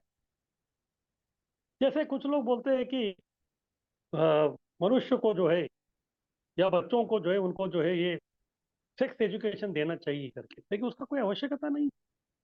जैसे उस व्यक्ति का जो है वो उम्र आ जाता है तो उसके शरीर में जो है परिवर्तन हो जाता है, तो उसमें जो है उस विशेष प्रकार के जो है हार्मोन जब वो स्खलित हो जाते हैं, तो फिर तभी जो है वो व्यक्ति अपने आप जो है उसको समझ में आ जाता है सब कुछ। इसी प्रकार से जो है भक्ति भी वही है, क्योंकि हम लोग पहले भी भक्ति की है। इस प्रकार अनुकूल वातावरण जैसे आता है तो फिर हम भी जो है फिर से भक्ति करना आरंभ कर देते हैं। जिस प्रकार से हम लोग साइकिल चलाते हैं कुछ वर्षों के बाद, या फिर स्विमिंग करते हैं कुछ समय के बाद, तो इस प्रकार से जो है बस थोड़ा ये करने से जो है सब कुछ जो है अपने आप जो है वो हो जाता है। इसी प्रकार से भक्ति भी जो है हमारा प्राकृतिक प्रवृत्ति है। ये जो है कृत्रिम नहीं है। ऐसा नहीं है कि इसको जो है कोई आर्टिफिशियल इससे जो हमको लेके आके जो है आपके ऊपर थोपना है, नहीं। ये हमारे अंदर फूट फूट के भरा हुआ, केवल जो एक अनुकूल वातावरण चाहिए। इसलिए चैतन्य चरितमृत में बोलते हैं, नित्य सिद्ध कृष्ण प्रेम साध्य कबू नहीं, श्रवणादि चित्त शुद्धे करई उदय। नित्य सिद्ध कृष्ण प्रेम नित्य सिद्ध है। ये हमेशा के लिए जो है आपको मिल सकता है, कभी भी मिल सकता है। तो क्या करना है, श्रवणादि चित्त शुद्धि करे उदय। श्रवण करके जब चित्त शुद्धिकरण हो जाता है तो फिर अपने आप जो है वो प्रज्वलित हो जाता है। इसी तरह परमेश्वर की भक्ति प्रत्येक जीव की प्राकृतिक प्रवृत्ति है। यहाँ तक कि आदिवासी जैसे असभ्य लोग भी प्रकृति के नियम द्वारा प्रदर्शित किसी अद्भुत घटना को नमस्कार करते हैं और इसकी प्रशंसा करते हैं कि हर अद्भुत दृश्य या घटना के पीछे कोई ना कोई परम व्यक्ति होती है। जैसे लोग बोलते हैं चमत्कार को देख के लोग नमस्कार करते हैं, तो इसी प्रकार का जो प्रवृत्ति है वो आदिवासी लोगों में भी। इसलिए जब से वो बड़ा बड़ा बिजली कड़कने वाला वो देखते हैं तो फिर उनको लगता है कि ये बहुत बड़ा शक्ति है। या बड़ा पहाड़ को देखते हैं, या बड़ा वृक्ष को देखते हैं, हाँ, तो बड़ा चीज को देख के जो उनको लगता है कि बस हाँ ये जो है बहुत विशेष है। अतः यह चेतना भले ही भौतिकता ग्रस्त लोगों में सुप्त क्यों न पड़ी हो रहे, किंतु यह हर जीव में पाई जाती है। और जब ये वो यही शुद्ध हो जाती है तो फिर कृष्ण भावना में कहलाती है। हाँ, तो इधर बता रहे कि इस प्रकार का ये जो प्रवृत्ति अंदर बैठा हो, आदिवासी हो या फिर जो जानवर है, उसी में जो एक प्रकार का प्रेम की प्रवृत्ति है। लेकिन जब वो भक्ति करके या इंद्रियों को, मन को हम लोग भक्ति में लगाने से जब वो शुद्ध हो जाती है तो फिर वो कृष्ण भावनामृत कहलाता है। तो नया नहीं है कुछ, ये पुराना ही है। आगे कीजिए।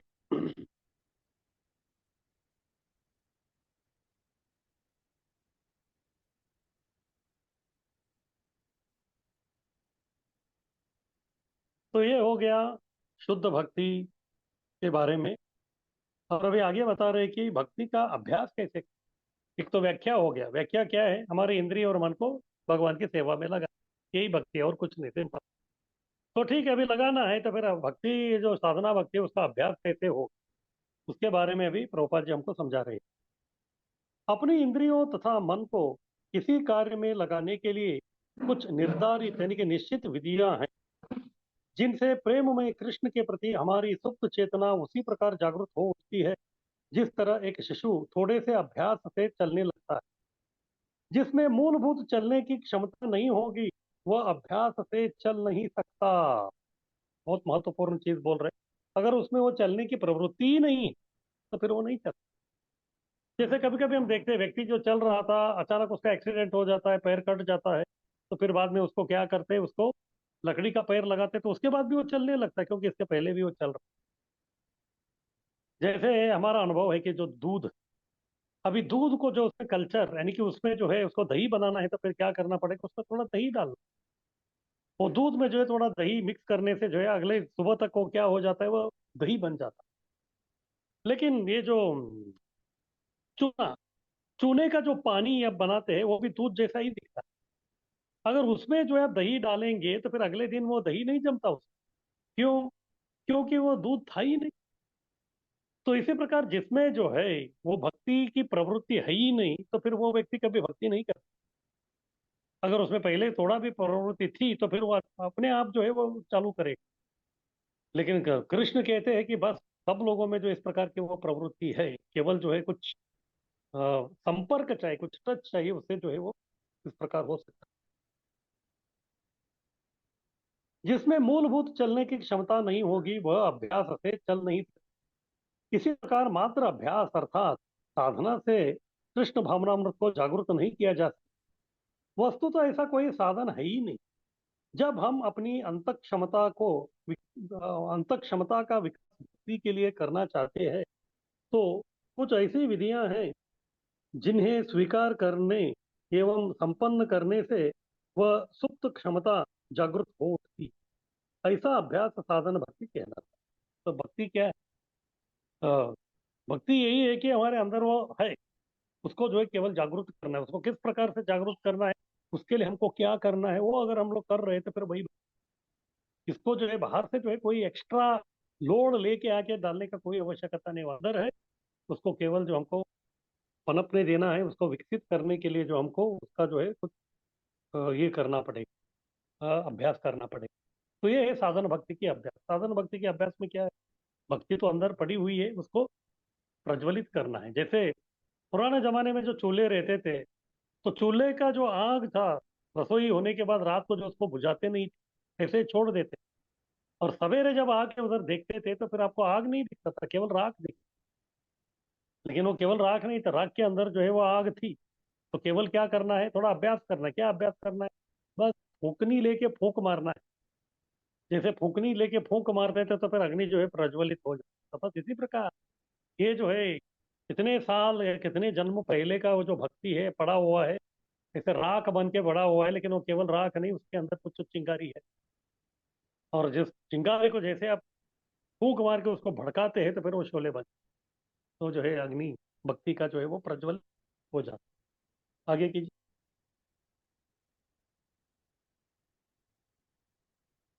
तो ठीक है, साधना भक्ति हम लोग कर रहे हैं, अभ्यास यानी कि उसके अनुकूल सब करना है, तो फिर कब तक करना है, इसकी परिपूर्णता कभी होगी? भक्ति जो हम लोग जो कर रहे हैं वो कब परिपूर्ण होगा, उसके बारे में प्रभुपाद जी बता रहे हैं।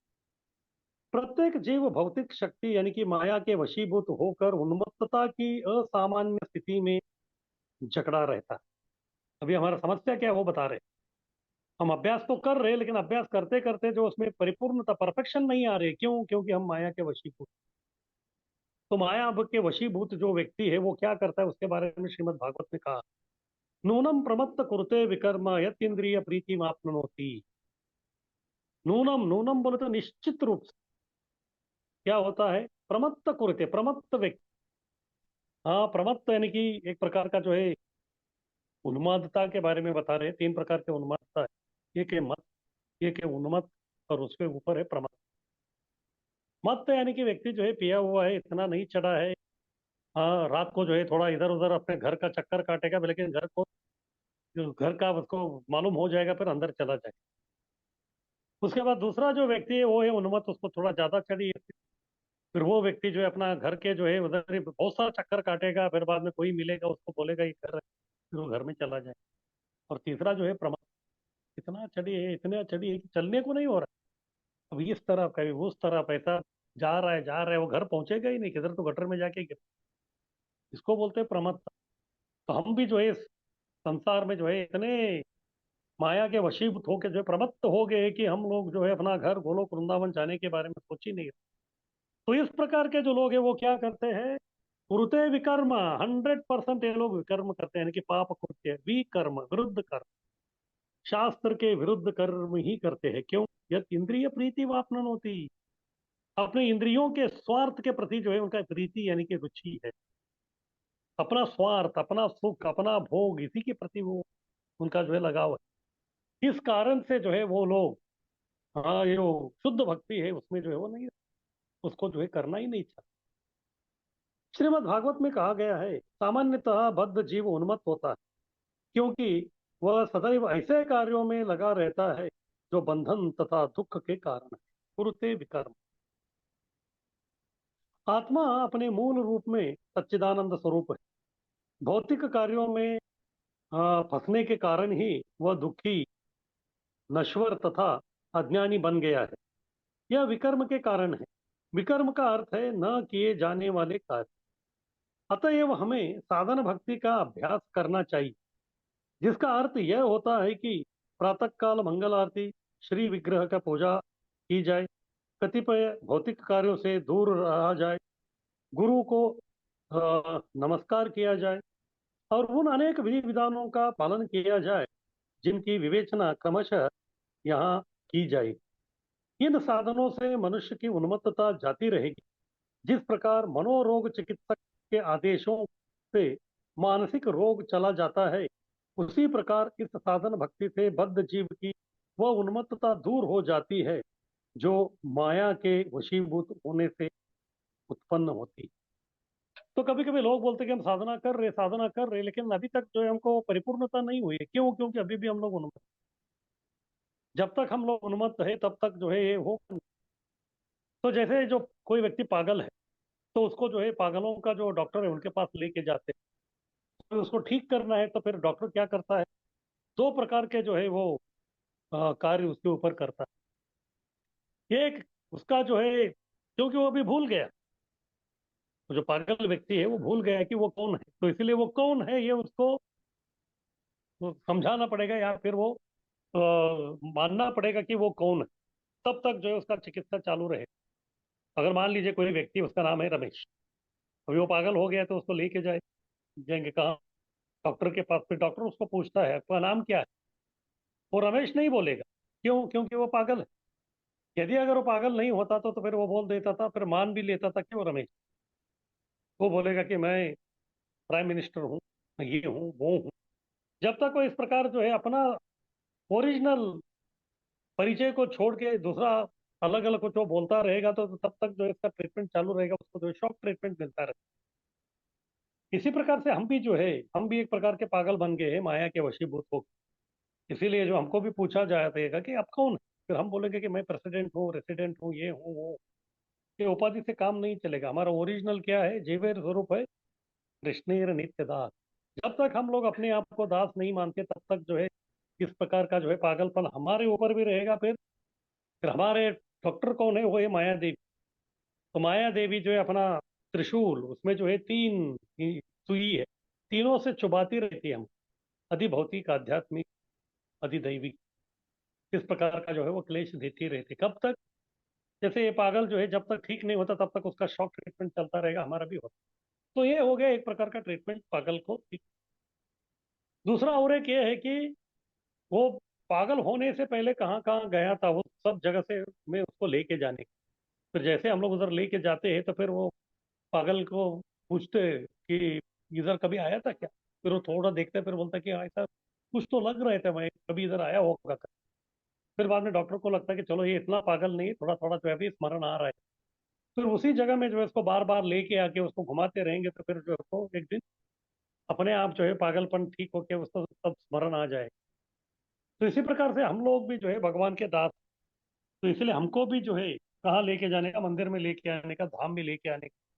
जैसे हम भी जो है मंदिर या धाम में लेके आते हैं तो फिर हमको भी लगता है कि हाँ वृंदावन तुम कभी आया था, तो बोले कि हाँ कभी आया होगा, ऐसा लग रहा है मुझे।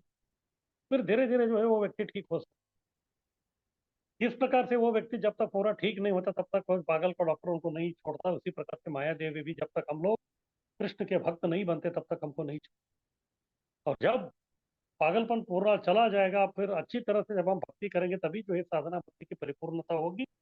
जिस दिन साधना भक्ति की परिपूर्णता होगी उस दिन हम लोग साधना भक्ति से हम लोग भाव भक्ति में जो हम लोग प्रवेश करेंगे।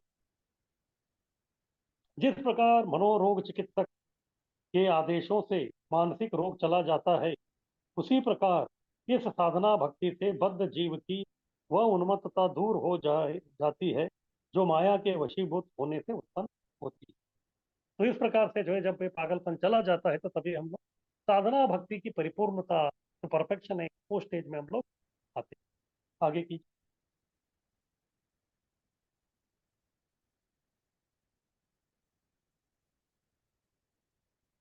तो अभी आगे कह रहे हैं कि साधना भक्ति का सार क्या है, इसका एसेंस क्या है।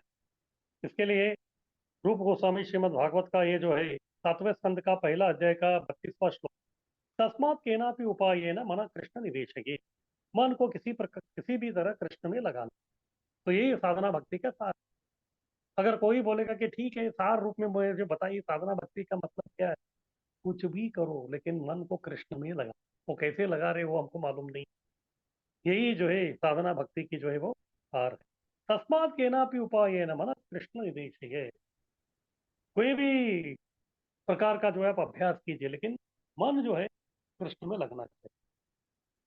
नारद मुनि ने श्रीमद् भागवत में यही श्लोक है, इस साधन भक्ति का उल्लेख किया है। वे युधिष्ठिर महाराज से कहते हैं, हे राजन, मनुष्य को किसी न किसी साधन द्वारा अपने मन को कृष्ण पर स्थिर करना होता है। यही कृष्ण भावनामृत कहलाता है। आचार्य अर्थात गुरु का कर्तव्य है कि वह अपने शिष्य के लिए ऐसे साधन ढूंढे जिससे शिष्य अपने मन को कृष्ण पर स्थिर कर सके। यही साधना भक्ति की शुरुआत है। तो ये है साधना भक्ति की सार। यानी कि सार ये है कि मन को किसी भी तरह कृष्ण में लगाना। और किस तरह लगाना है, ये गुरु का कर्तव्य। गुरु को मालूम होना चाहिए कि ये शिष्य को मैं क्या सेवा दूं जिससे जो है 24 घंटा कृष्ण का स्मरण करे। किस प्रकार से जो है कुछ लोगों को डीटी वर्शिप में लगाते, कुछ लोगों को बुक डिस्ट्रीब्यूशन, कुछ लोगों को प्रीचिंग, कुछ लोगों को रसोई में, कुछ लोगों को कीर्तन में, कुछ लोगों को कथा करने में, कुछ लोगों को ऑफिस में, एडमिनिस्ट्रेशन में, झाड़ू मारने में।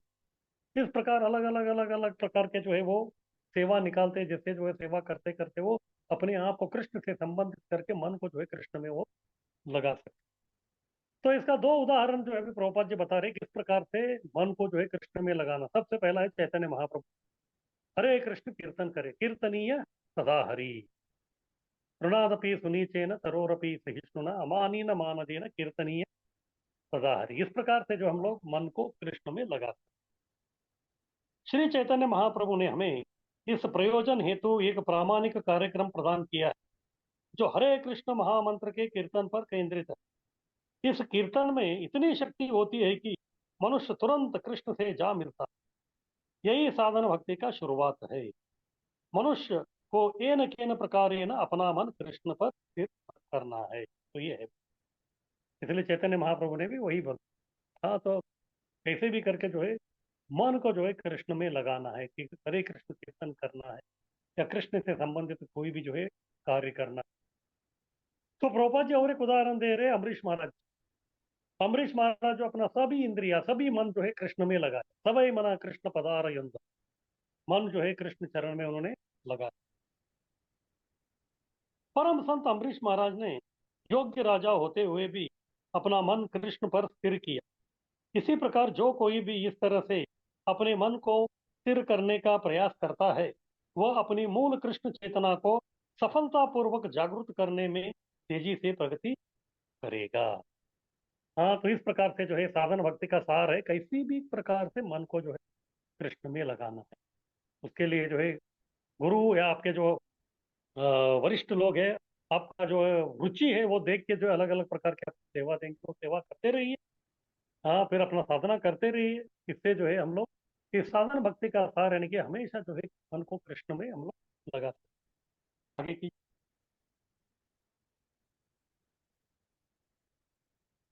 तो ठीक है, आगे बढ़ने से पहले किसी का कुछ प्रश्न है तो बताइए।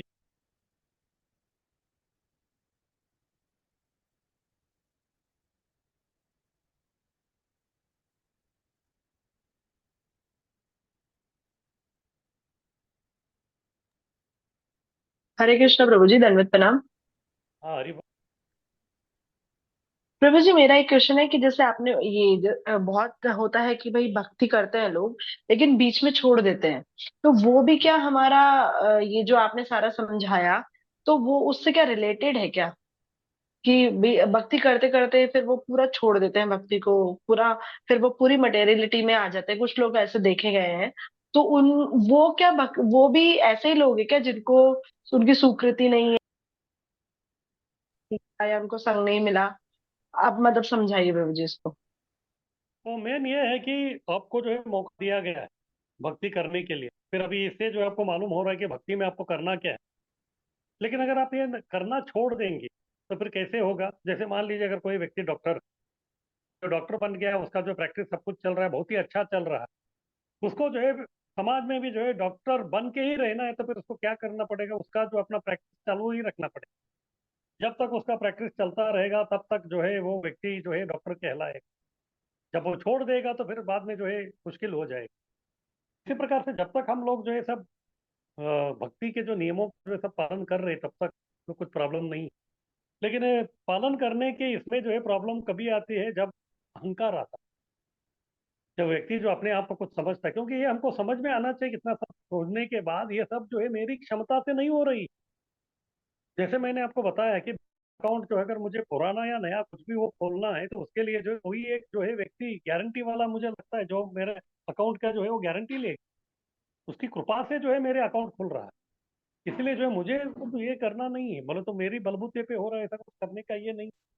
लेकिन जब व्यक्ति जो अपने आप को जो है हम वो समझता है कि मैं ही श्रेष्ठ हूँ, मैं ऐसा हूँ वैसा हूँ, फिर तभी जो उसके हाथ से जो है अपराध होना आरंभ हो जाता है। और जैसे ही अपराध करने लगता है तो फिर जो उसका अभ्यास में जो है वो कमी आ जाती फिर बाद में वो जो हरे कृष्ण मंत्र जो वो ले रहा है तो उसका रुचि निकल जाती है, क्योंकि उधर अनर्थ आ जाता है। जैसे अनर्थ आ जाते हैं तो उसमें जो है वो नहीं लगता। जैसे आपने जो है बहुत अच्छा स्वीट है, सब कुछ बनाया, लेकिन उसमें जो है थोड़ा जो है मिट्टी गिर गए, हवा का झोंका आके, फिर आप खाएंगे तो फिर बीच बीच में जो है कट कट कट कट करता रहता है, तो फिर वो तकलीफ होती है। वो उतना आस्वादन नहीं करता। तो इसी प्रकार से जो है जो हमको मिल रहा है उसमें जो है उसको हम बरकरार रखना हमारा है। हमको मालूम है कि क्या करना है भक्ति में। भक्ति का कुछ नियम है, उसके जो है साधना करना है, सेवा करना है। उसमें अगर कोई त्रुटि आ गई ना, फिर जो है कहीं ना कहीं जो है वो व्यक्ति ये हो जाता है। हाँ, ठीक है, कुछ समय तक जो है आप दूर चले जाएंगे तो फिर बाद में जो है फिर से भगवान आपको मौका देंगे। ऐसा नहीं कि भगवान आपको छोड़ दे। जैसे अगर कोई बच्चा जो है तैरना सीख रहा है, तो फिर उसको जो हम लोग रबर का ट्यूब देते हैं, तो रबर का ट्यूब लेके जो है वो सीख रहा है, तभी जो है वो आसानी से सीखेगा, क्योंकि वो नहीं तैर रहा है, वो रबर ट्यूब तैर रहा है, वो उसका संपर्क में है, इसीलिए वो तैर रहा है। बराबर। लेकिन असलियत में जो कितना सीखा है वो पता लगाना है, तो फिर क्या करना पड़ेगा? रबर ट्यूब हटाना पड़ेगा। जब रबर ट्यूब हटेगा तो उसको मालूम पड़ता है कि जब डूबने लगेगा कि अरे भाई नहीं नहीं नहीं नहीं, अभी तक मेरा नहीं आया, फिर उसको रबर ट्यूब दे दो। ऐसा चलता रहे।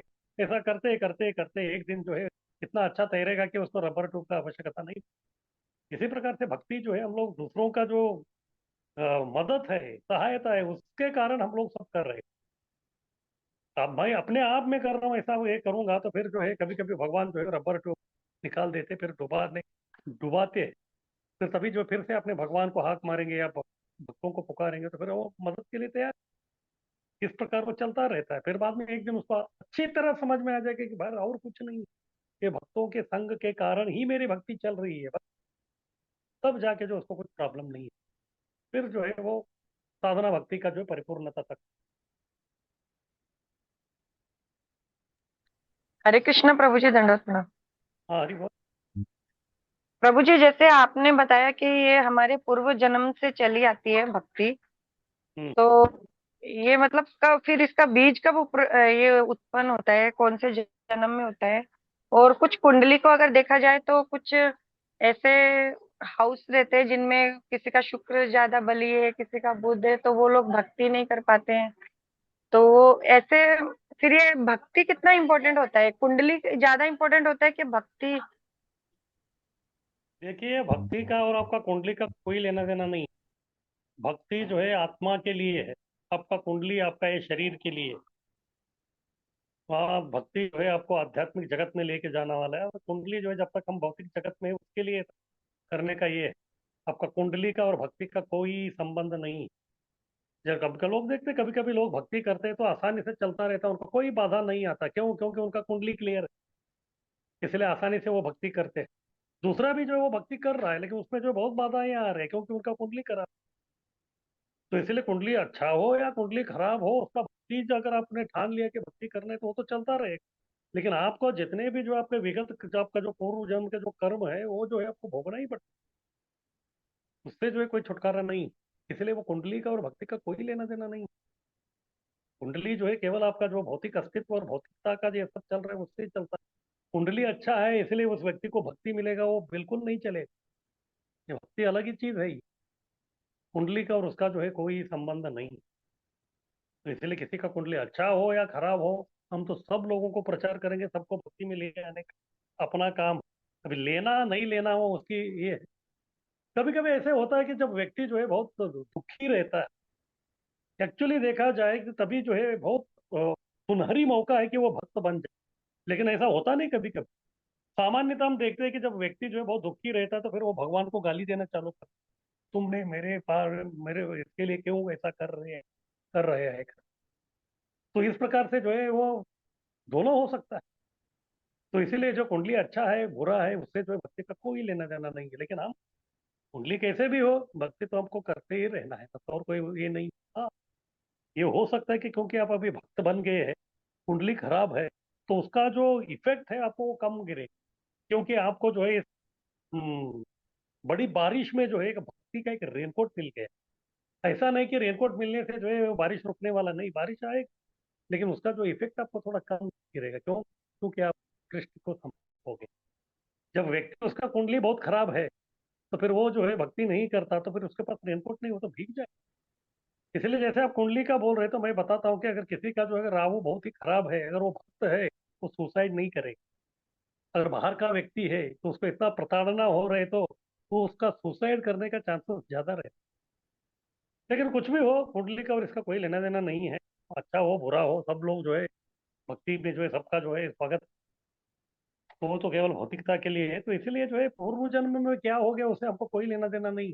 हमको अभी जो है जो अकाउंट आपको दिया है उसमें कितना पैसा डाल रहे हैं, 10,000 10 करोड़, वो देखना है। अकाउंट कैसे खुला था, मेरे बाप ने खोल के रखा दिया था या मेरे ब्रदर ने खोला या ये खोला, वो कोई मायना नहीं रख। मेन है कि बस मुझे जो है अभी अकाउंट जो मिला है उसको कैसे मैं आगे चलाता रहूं, और उससे जो है मैं अच्छा अच्छा इंटरेस्ट लूंगा और मेरा प्रगति होता रहे। ये मुख्य चीज।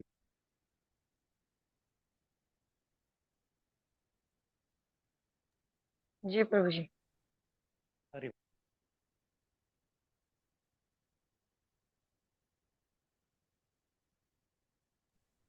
हरे कृष्ण प्रभु जी। हाँ, दंडवत अरे बोल। प्रणाम। हाँ प्रभु जी, कभी कभी हम देखते हैं, मतलब अभी पता चला, मतलब एक स्वामी जी थे यहाँ पे गुरुकुल में। वो 2.5 साल के थे जब से उनको गुरुकुल में भेजा हुआ था। तो वो तो भक्ति में ही थे, मतलब इसमें ही थे, तो भी उन्होंने सुसाइड किया प्रभु जी। तो उसका केस क्या समझेंगे हम? अभी देखिए उनका पूरा डिटेल आपके साथ बैठ के मुझे लेना पड़ेगा। उसमें क्या वो क्या क्या करता था, उसके साथ किसके साथ उसका क्या क्या ये हो गया, ये सब पूरा केस स्टडी उसका 10 15 साल का पूरा मुझे इन्फॉर्मेशन देंगे तो तब मैं कुछ निष्कर्ष बता।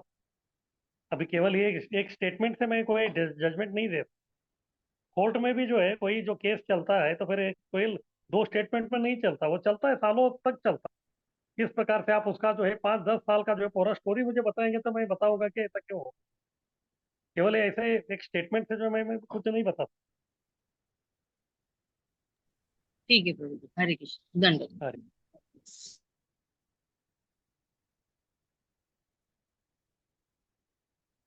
तो ठीक है, हम लोग आगे बढ़ते हैं।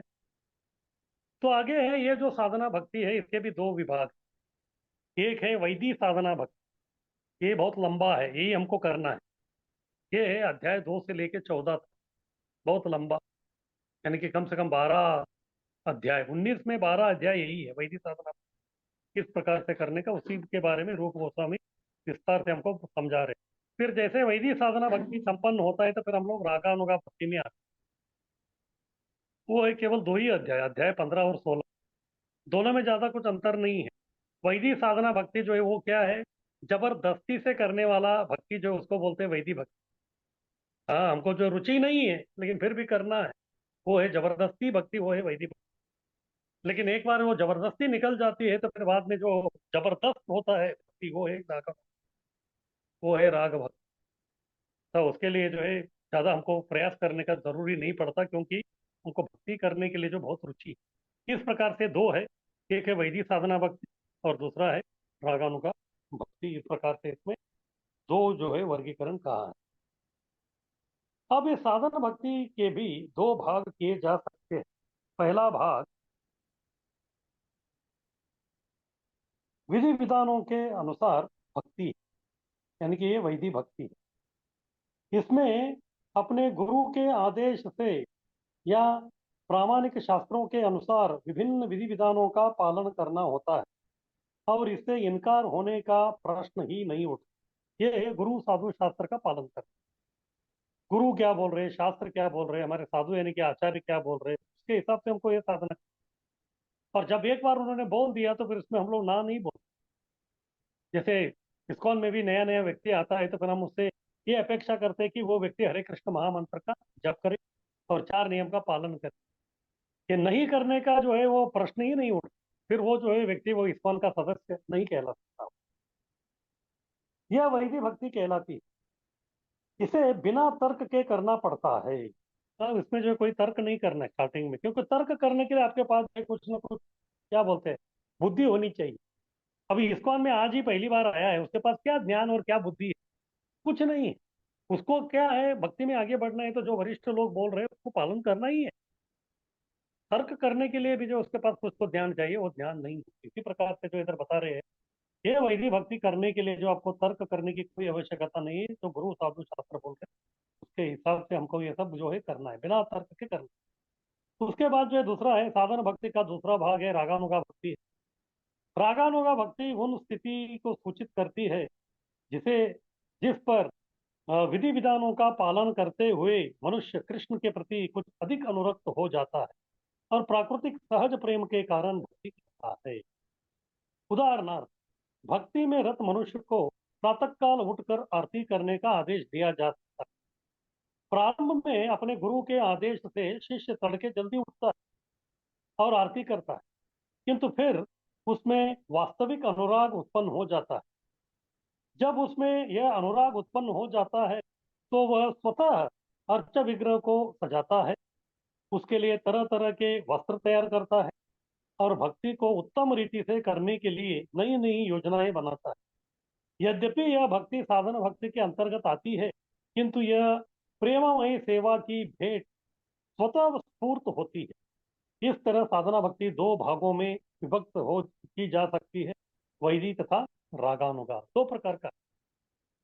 तो वैदिक साधना भक्ति का मतलब क्या है?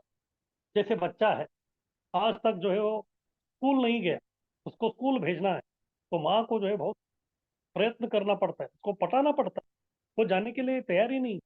उसको बोलते हैं कि ठीक है, आप जो है स्कूल जाके आ जाओ, आपको चॉकलेट दूंगी, इधर घुमाने के लिए लेके जाऊंगी, अलग अलग प्रकार का कुछ प्रलोभन देना पड़ता है। फिर बाद में जो है वो मान लेता है, चलो फिर स्कूल जाके आ गया, फिर उसको जो चाहिए वो देना पड़ता है। चॉकलेट बताया तो फिर चॉकलेट देना है, घुमाने के लिए लेके जाना है तो वो करना पड़ता है। ये सब चलता रहेगा। क्यों? अभी तक उसको जो है स्कूल या वो जो है उसमें रस नहीं आया, रुचि नहीं आया, और उसका जो बुद्धि भी जो है उतना प्रबुद्ध नहीं है। बालक है, छोटा नादान है।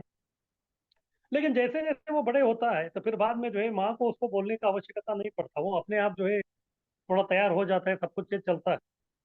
और जब वो कॉलेज में आता है तो कभी कभी जो है संडे भी जो है वो कॉलेज चला जाता है। फिर बाद में तभी जो है माँ पूछती है कि अरे आज तो संडे छुट्टी होना चाहिए, तभी वो बोलता है कि नहीं, स्पेशल क्लास है। इस प्रकार से जो उसको अपने आप स्वयं आ जाता है। तो इसी प्रकार से जो बच्चे को जो है हमको स्कूल को जो भेजना है वो है वैदिक साधना, जबरदस्ती से भेजना पड़ता है। लेकिन जब उसको उसमें एक बार रास्ता आ गया तो फिर बाद में जो है वो संडे भी जाने के लिए तैयार हो जाता है। तो वो है रागानुग में जो है उसको कोई जो है कुछ बोलने का जो है कोई आवश्यकता नहीं, अपने आप जो है चला जाता है। इस प्रकार से दोनों साधना भक्ति ही है। क्योंकि जैसे स्टूडेंट जो प्राइमरी स्कूल जा रहा है या फिर कॉलेज जा रहा है वो स्टूडेंट ही है, अभी तक उसका साधना ही चल रहा है। तो इसी प्रकार से जब हम लोग जो साधना कर रहे हैं तो फिर हम किसी की जबरदस्ती से कर रहे हैं तो फिर वो वैदी है। लेकिन अपने आप जो है इच्छा से हम कर रहे हैं तो फिर वो राग, राग यानी कि आसक्त, उसके प्रति हम लोग आसक्त हो, स्वयं स्फूर्त हो गए।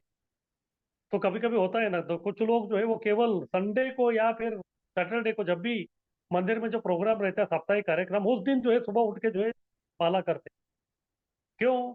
जो प्रभु जी मुझे प्रीचिंग कर रहे हैं वो पूछेंगे ना, भाई माला किया क्या आज, कल किया परसों किया, वो नहीं पूछेंगे, कम से कम ये पूछेंगे कि आज किया।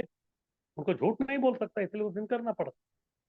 ये जो है वही साधना भक्ति। हाँ, लेकिन बाद में जो अगर उसको इतना इच्छा ये हो गया तो फिर वो सोचेगा कि अरे 16 क्यों, हाँ 16 से ज्यादा क्यों नहीं? हाँ, तो जिस प्रकार का जब वो भाव आता है तो फिर वो उसको कहते हैं राग। इस प्रकार से साधना भक्ति में दो प्रकार है, एक जबरदस्ती से करना वैदिक भक्ति, और एक अपने आप करना वो है रागानुगा भक्ति। अभी सबसे पहले जो है वैदिक भक्ति, वैदिक साधना भक्ति जो है उसके बारे में बता रहे हैं, बहुत लंबा है। दूसरे अध्याय से, अभी अगले पैरा से ये चालू हो रहा है, 14वें अध्याय तक चलेगा ये वैदिक साधना भक्ति। आगे कीजिए स्लाइड।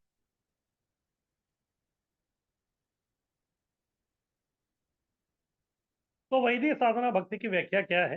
गुरु साधु शास्त्र का पालन करना, बस और कुछ। जो गुरु बोल रहे हैं इसलिए करना है, साधु यानी कि आचार्य बोल रहे हैं इसलिए करना है, शास्त्र कह रहे हैं इसलिए हम करना है। रूप गोस्वामी ने भक्ति के प्रथम भाग अर्थात वैदिक भक्ति की परिभाषा इस प्रकार दी है। जब भगवान के प्रति कोई अनुरक्ति या कोई रागानुगा भक्ति नहीं होती और मनुष्य गुरु के आदेश पालन मात्र के लिए या शास्त्रों का पालन करने के लिए भगवान की सेवा में लगा रहता है, तो ऐसी अनैच्छिक सेवा वैदिक भक्ति कहलाती है। बोले तो उसकी इच्छा नहीं, फिर भी कर रहा है, एक प्रकार का कर्तव्य करके कर रहा है, तो वो है वैदिक भक्ति। जैसे हम लोग देखते हैं कई सारे जो भक्त नहीं है, घर में जो है पूजा पाठ सब कुछ करते हैं, क्यों? इच्छा नहीं है फिर भी उनको करना है, क्योंकि माँ बाप ने उसको सेवा में लगाया, उसमें जो कोई रस या बिल्कुल जो है या फिर हमारा अनुभव है, कभी कभी हम लोग इस्कॉन मंदिर में आते हैं तो फिर उधर जो है भक्त लोग पूरा भाव से सब सेवा करते हैं। वही अगर दूसरे मंदिर में आप जाएंगे तो पुजारी को चढ़ावा चढ़ाने के लिए भी देते हैं, तो फिर वो जो है इच्छा है नहीं है कुछ तो कर देता है। हाँ, घंटी घुमाना है, अगरबत्ती घुमाना है, घुमा के आप करता है, उसमें भक्ति या फिर भाव जो है वो दिखता नहीं है। हाँ, इस प्रकार जो है ये वैदिक भक्ति का ये है। तो ये इस वैदिक भक्ति की जो व्याख्या है, गुरु साधु शास्त्र का पालन करते हुए ये सब करना, तो इसके बारे में जो है वो शास्त्र का प्रमाण दे रहे हैं श्रीमद् भागवत। ये है श्रीमद् भागवत का दूसरे अध्याय का पहला अध्याय का 5वां श्लोक। तस्मात् भारत सर्वात्मा भगवान ईश्वरो श्रोतव्य कीर्तितव्यश्च स्मर्तव्यश्च यथा। तो ये जो है दूसरे अध्याय दूसरे स्कंद का श्लोक। सामान्य तस्मात् यानी कि इसलिए, इसलिए ये शब्द जो है पूरा प्रवचन खत्म होने के बाद हमको इस्तेमाल करना पड़ता है, जैसे कोर्ट में भी होता है, तमाम बयानों को मद्देनजर रखते हुए। हाँ, जब वो जजमेंट देता है लास्ट वाला, उसको बोलते हैं तस्मात, तमाम तमाम। तो ये जो तस्मात है अभी दूसरे अध्याय में ही बता रहे, दूसरे स्कंद में ही बता रहे, और इधर कितना है, 12 स्कंद है। तो स्टार्टिंग में ही बता रहे। स्टार्टिंग में क्यों बता रहे? स्टार्टिंग में इसीलिए बता रहे बाबा, ये 12 स्कंद पढ़ने के बाद भी आपको यही काम करना है, जो बाद में आपको काम करना है वही आपको बता रहे। यानी कि रागानुग भक्ति तक आप पहुंच के भाव भक्ति प्रेम भक्ति जाने के बाद भी आपको जो करना है वो वैदिक भक्ति में भी आपको वही काम करना है, और नया कुछ नहीं। कुछ लोगों को लगता है कि गोलोक वृंदावन में जाने के बाद जो है सेवा बहुत कम हो जाएगी। नहीं, सेवा तो वही रहेगी, उसमें जो है कोई तब्दीली नहीं होगी। तो इसीलिए बोल रहे कि तस्मात, इसीलिए भारत, भारत यानी कि भरत वंशज कौन? परीक्षित महाराज, तो सुखदेव को महाराज को। क्योंकि परीक्षित महाराज का प्रश्न था या उनकी दुविधा थी कि अभी जो मरणासन्न व्यक्ति है उसका कर्तव्य क्या है।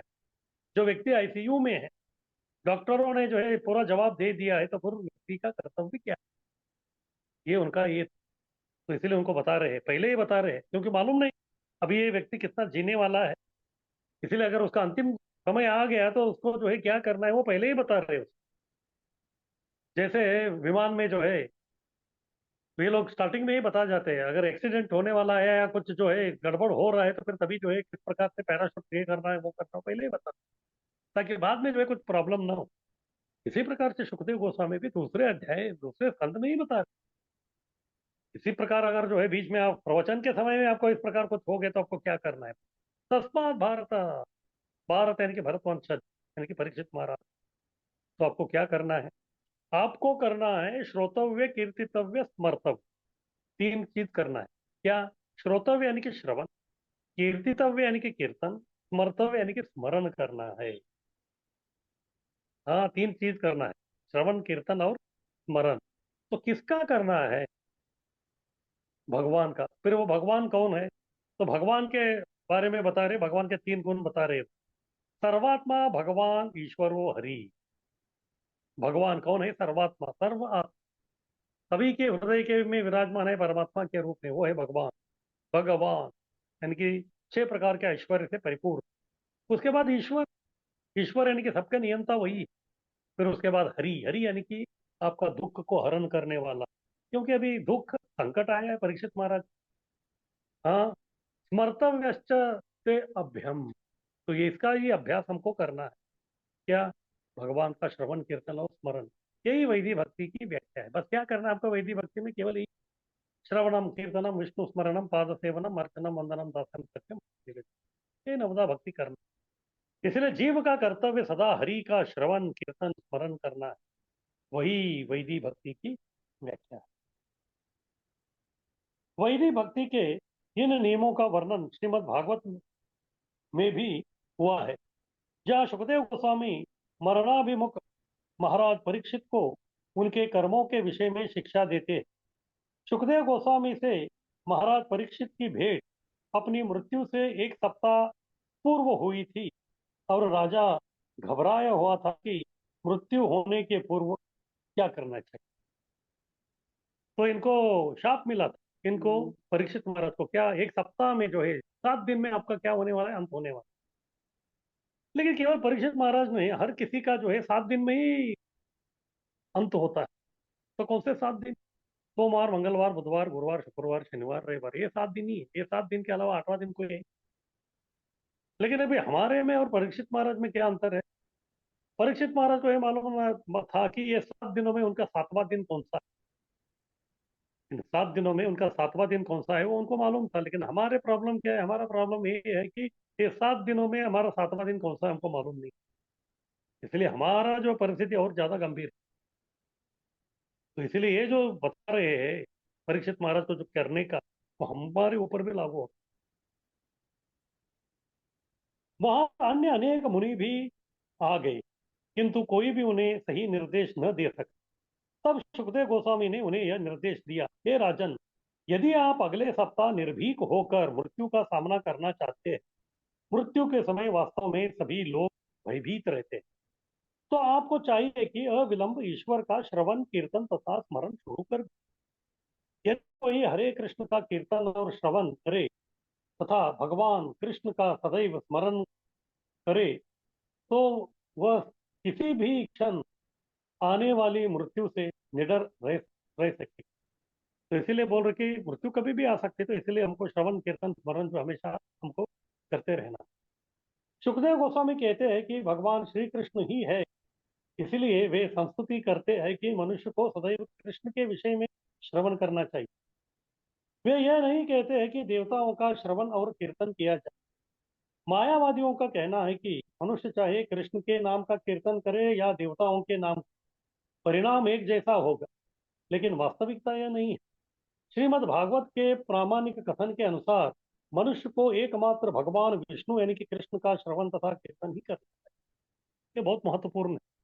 श्रवण, कीर्तन, स्मरण सब करना है, लेकिन किसका? भगवान ईश्वरो हरि। हाँ, हरि जो कृष्ण है, भगवान ईश्वर, उनका ही करने के लिए इधर बोल रहे हैं, क्योंकि वही मुक्तिदाता मुकुंद है। अन्य लोग खुद जो है वो मुक्त नहीं है, तो फिर दूसरे लोगों को जन्म मृत्यु से मुक्ति कैसे दे?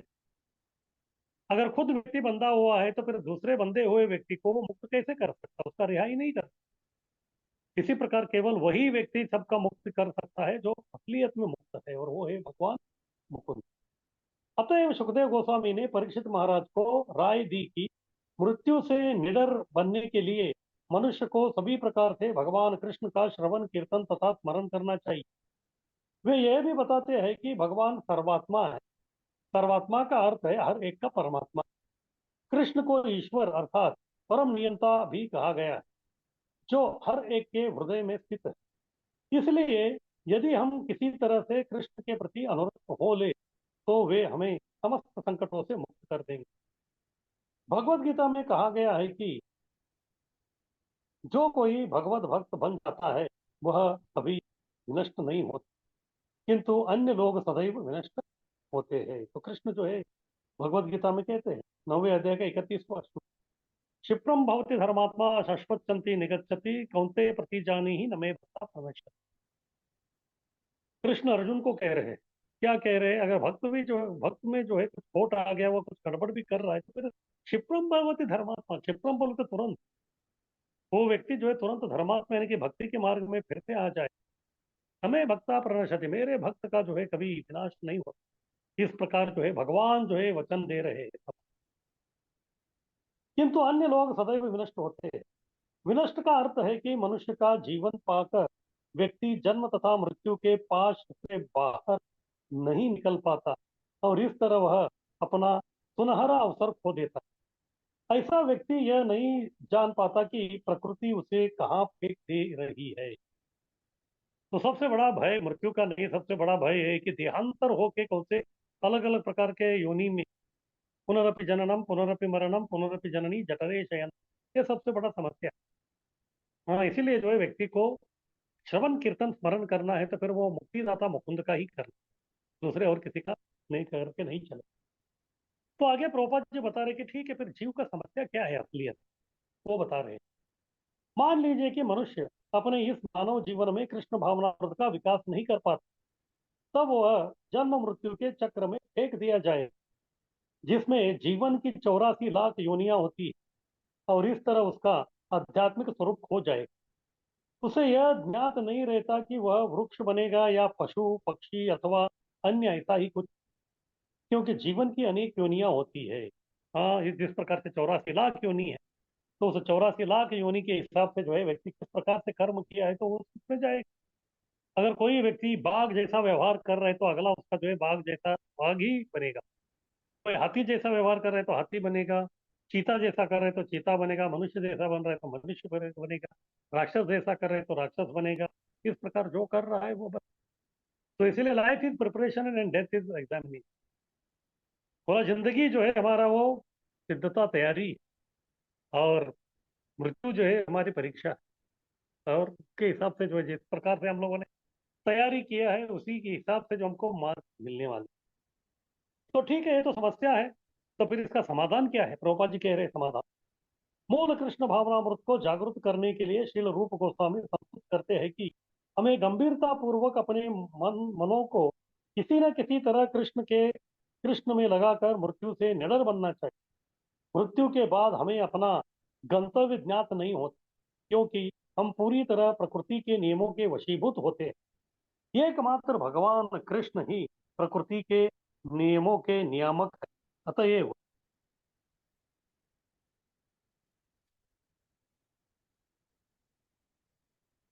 यदि हम गंभीरता पूर्वक कृष्ण की शरण में जाते हैं तो हमें अनेक अनेक योनियों में वापस फेंके जाने का भय नहीं रह जाता। जैसा कि भगवत गीता में पुष्टि हुई है, निष्ठावान भक्त को निश्चित रूप से कृष्ण के धाम में भेज दिया जाता है। तो कृष्ण जो है भगवत गीता में कई जगह में कहते हैं, मद भक्ता यान्ति माम अपि।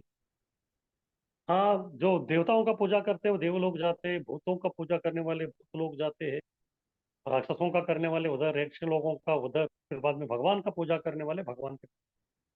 इसमें जो है भगवान जो है पूरा भगवत गीता में वचन देते। फिर अंत काले च मामेव स्मरण मुक्त्वा कलेवरम ये प्रयाति।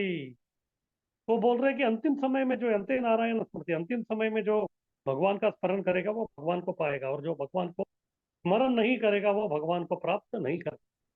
इसलिए निष्ठावान भक्त को ही निश्चित रूप से कृष्ण के धाम में भेजा दिया जाता है, क्योंकि उसका गोलोक वृंदावन का जो है पूरा वीसा और पासपोर्ट स्टैंप हो जाता है। तो ये है वैदिक भक्ति की व्याख्या। तो करना क्या है?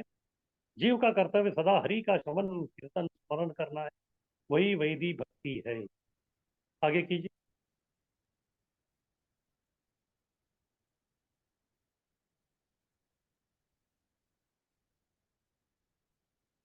तो समस्या भी हम लोगों ने देख लिया, ये सब नहीं करेगा भगवान का श्रवण कीर्तन तो फिर 84 लाख जीव पाएंगे। तो समाधान क्या है? कृष्ण भावना को हमको जागृति करना है और भक्ति में लगे रहना है। आगे कीजिए।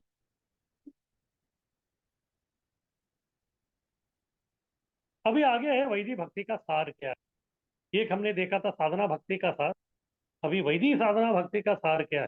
ये है पद्म पुराण का श्लोक, स्मर्तव्य सततम विष्णुर विस्मर्तव्यो न जातुचित सर्व विधि निषेधास्युर एतयोरेव किंकरा। तो ये है वैदिक भक्ति का सार। क्या बोल रहे हैं? स्मर्तव्य सततम विष्णु, इसी को जो है प्रभुपाद जी हमेशा कहते थे। क्या कहते थे? Always remember Krishna, never forget Krishna. यही भक्ति, ऑलवेज रिमेम्बर कृष्णा, यानी कि सतत कृष्ण का स्मरण करें, नेवर फॉरगेट कृष्ण, कृष्ण को कभी न भूलें।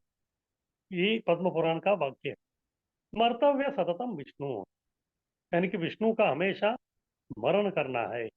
विस्मर्तव्य न जातो चेत, उनका विस्मरण कभी होना नहीं चाहिए। सर्व विधि निषेधास्युर एतयोरेव किंकरा।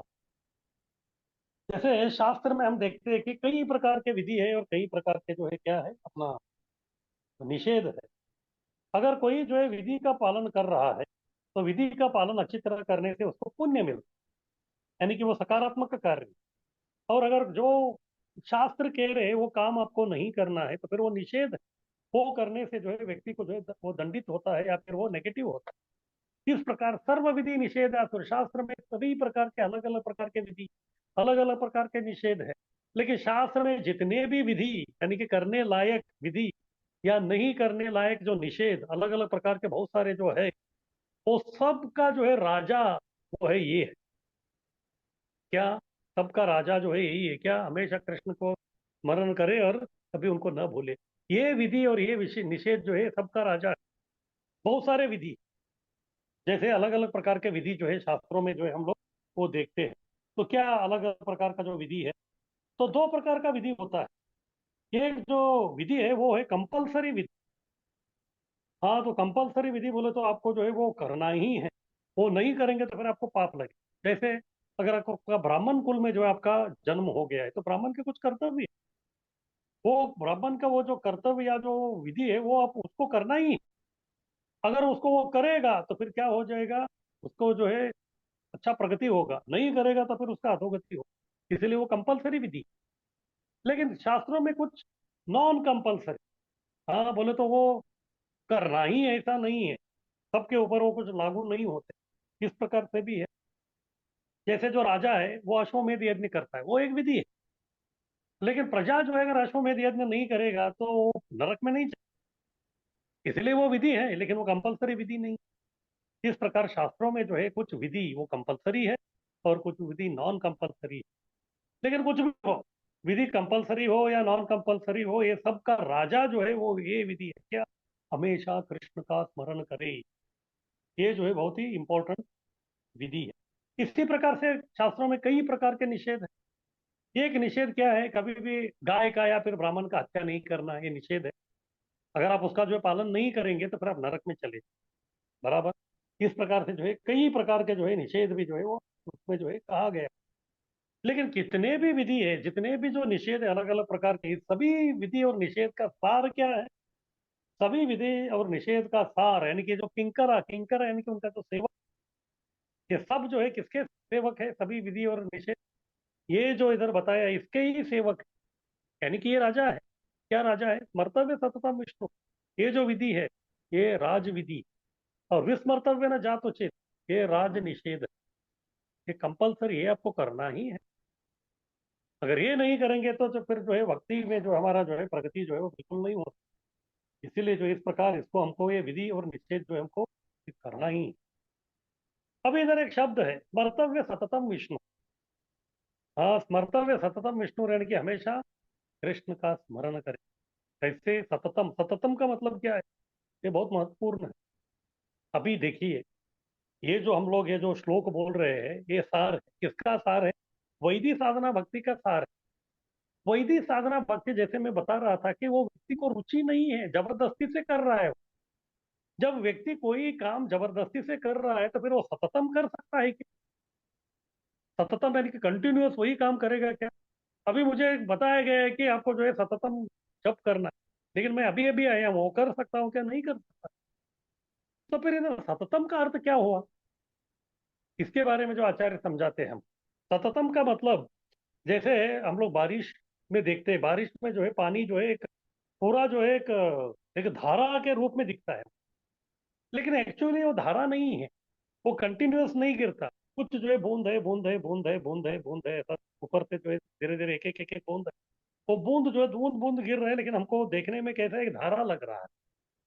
हमको लग रहा है कि ये सतत गिर रहा है, लेकिन वो सतत नहीं है, क्योंकि it is a chain of drops.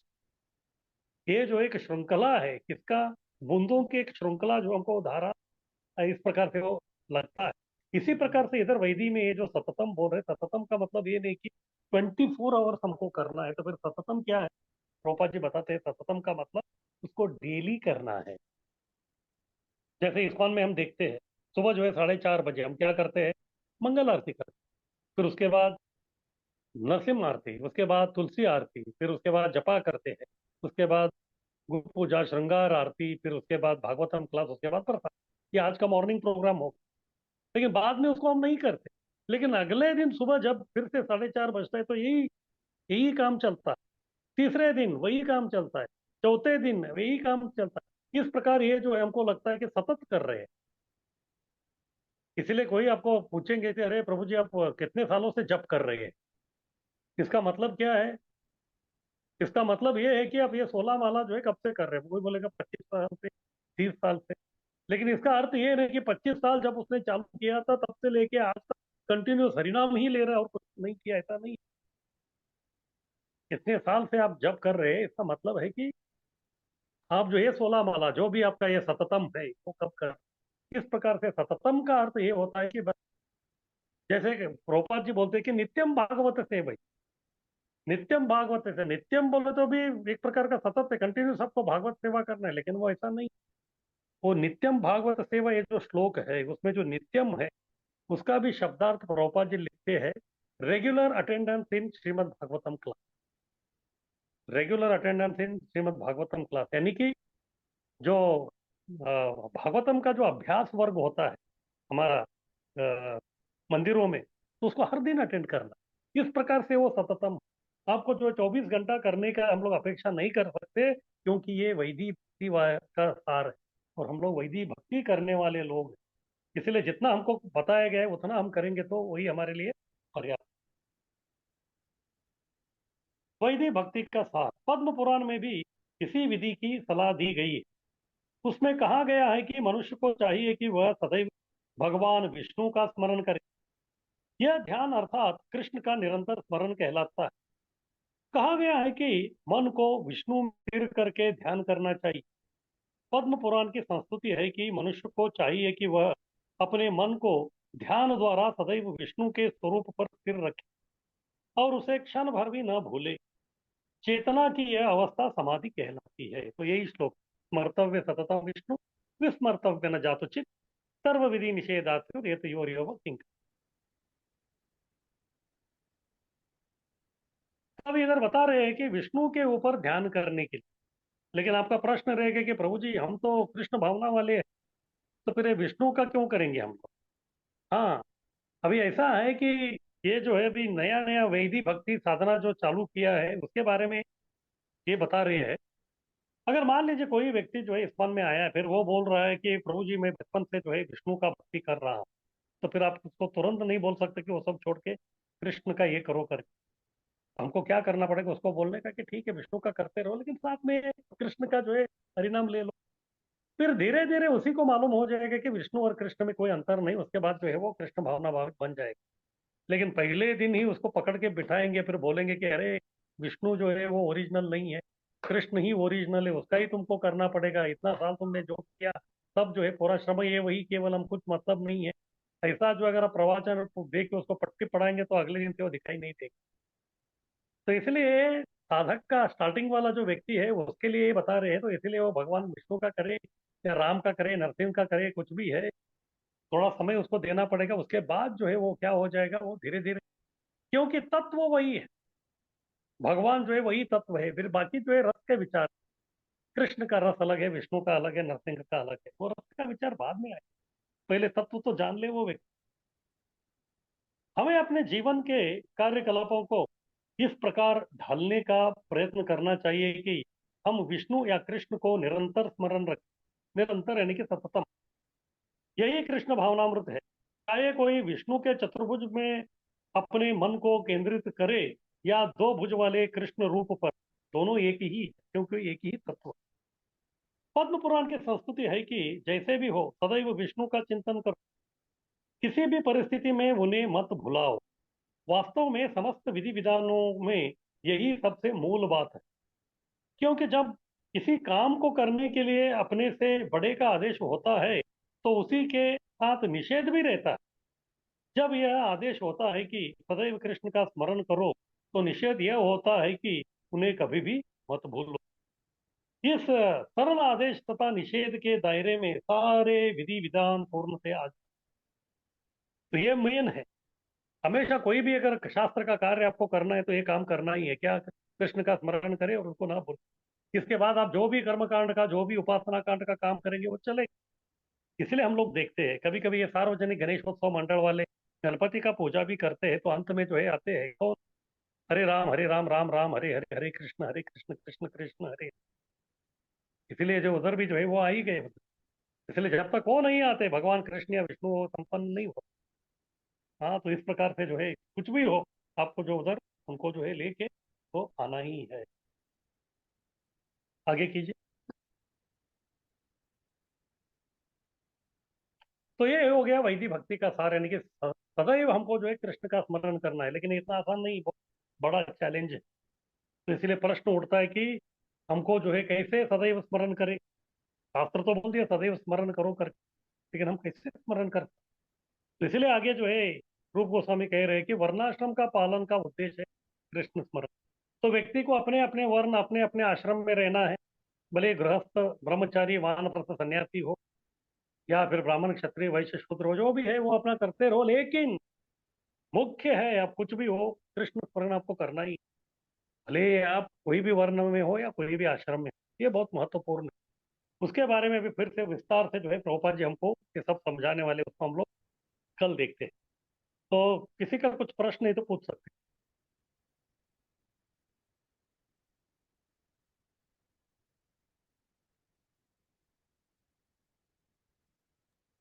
हरे कृष्ण प्रभू जी. हैं। हाँ हरि बोल। हा प्रभू जी, मला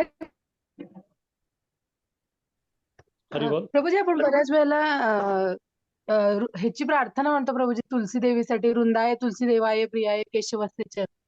मग अशा वेळेला प्रभू जी, काही भक्त म्हणतात विष्णू भक्ती प्रदे देवी, काही म्हणतात कृष्ण भक्ती प्रदे देवी. मग नक्की काय प्रभू जी दंडवत करताना? तो नक्की जो शास्त्र में जो लिखा है वो है विष्णु भक्ति ही है, उधर कृष्ण भक्ति करके शब्द नहीं है।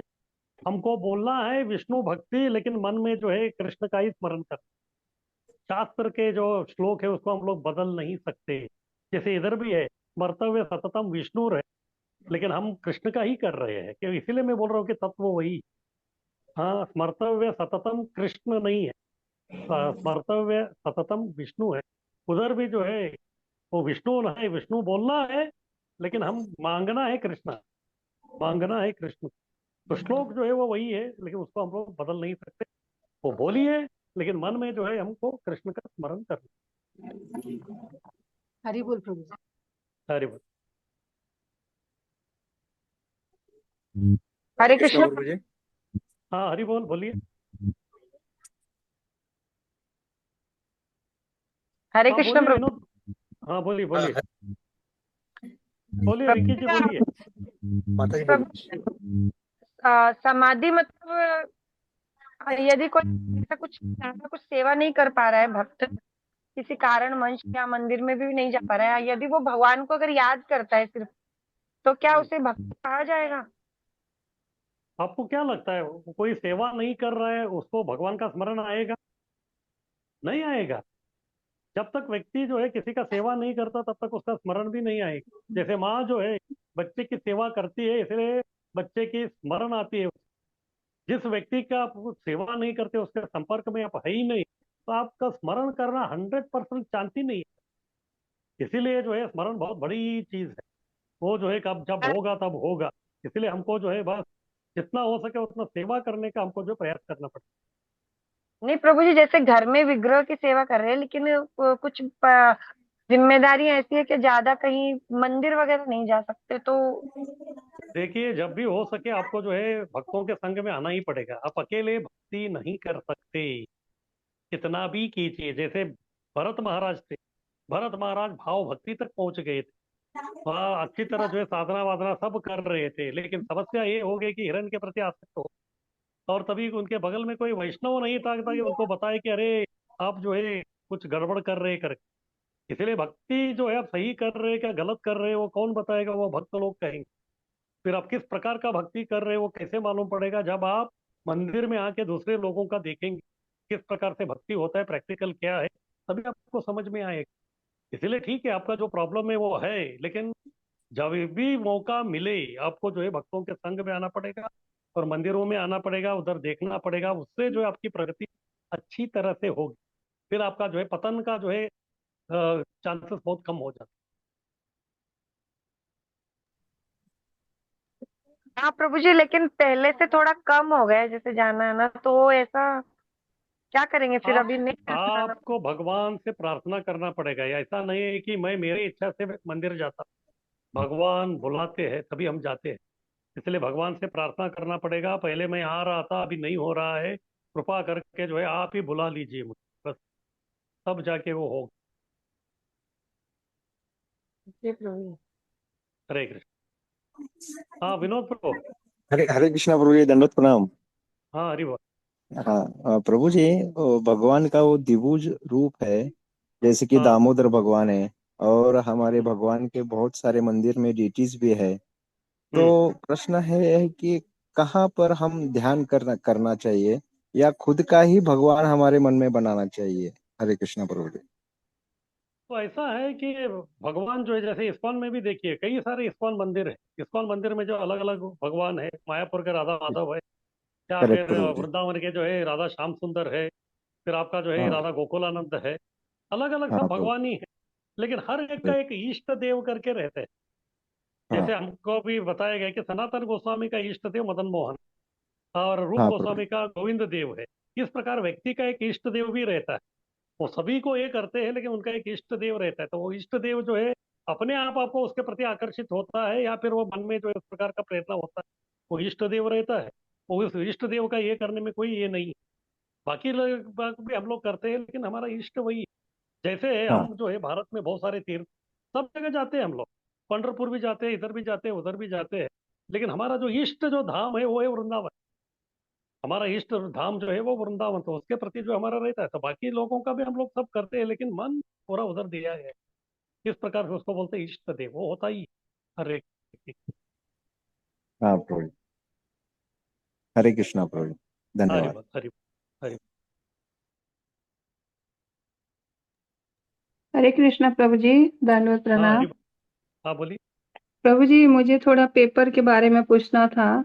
नहीं, अभी पेपर वेपर के बारे में मत पूछिए। आज जो लेक्चर हुआ उसके बारे में कुछ है तो बताइए। पेपर वेपर का आपका जो भी है वो गौरांग प्रसाद को पूछिए बस, ठीक है। ठीक है प्रभु जी, ठीक है। अभी हरे हम लोग कृष्ण। जो है केवल एग्जाम के दृष्टिकोण से ये सब नहीं पढ़ाई कर रहे हैं, हमारा भक्ति को आगे करने के लिए कर रहे हैं। ऐसा भी हो सकता है कि भक्ति शास्त्र में आप फेल हो जाए, लेकिन आपका भक्ति बहुत अच्छा रहे, वो भी हो सकता है। इसलिए ये सब जी जी। एग्जाम एग्जाम अभी जो है हो गया। अभी तीसरा किताब में हम लोग आ गए। फिर से आप फिर ABCD ये पूछते रहेंगे तो फिर उसके लिए मैं नहीं बैठा हूँ इधर, ठीक है। नहीं नहीं प्रभु जी, इसमें अलग थोड़े है ना खाली खाली जगह, तो उसके लिए थोड़ा पूछना था प्रभु जी। वो सब बाद में कर लीजिए।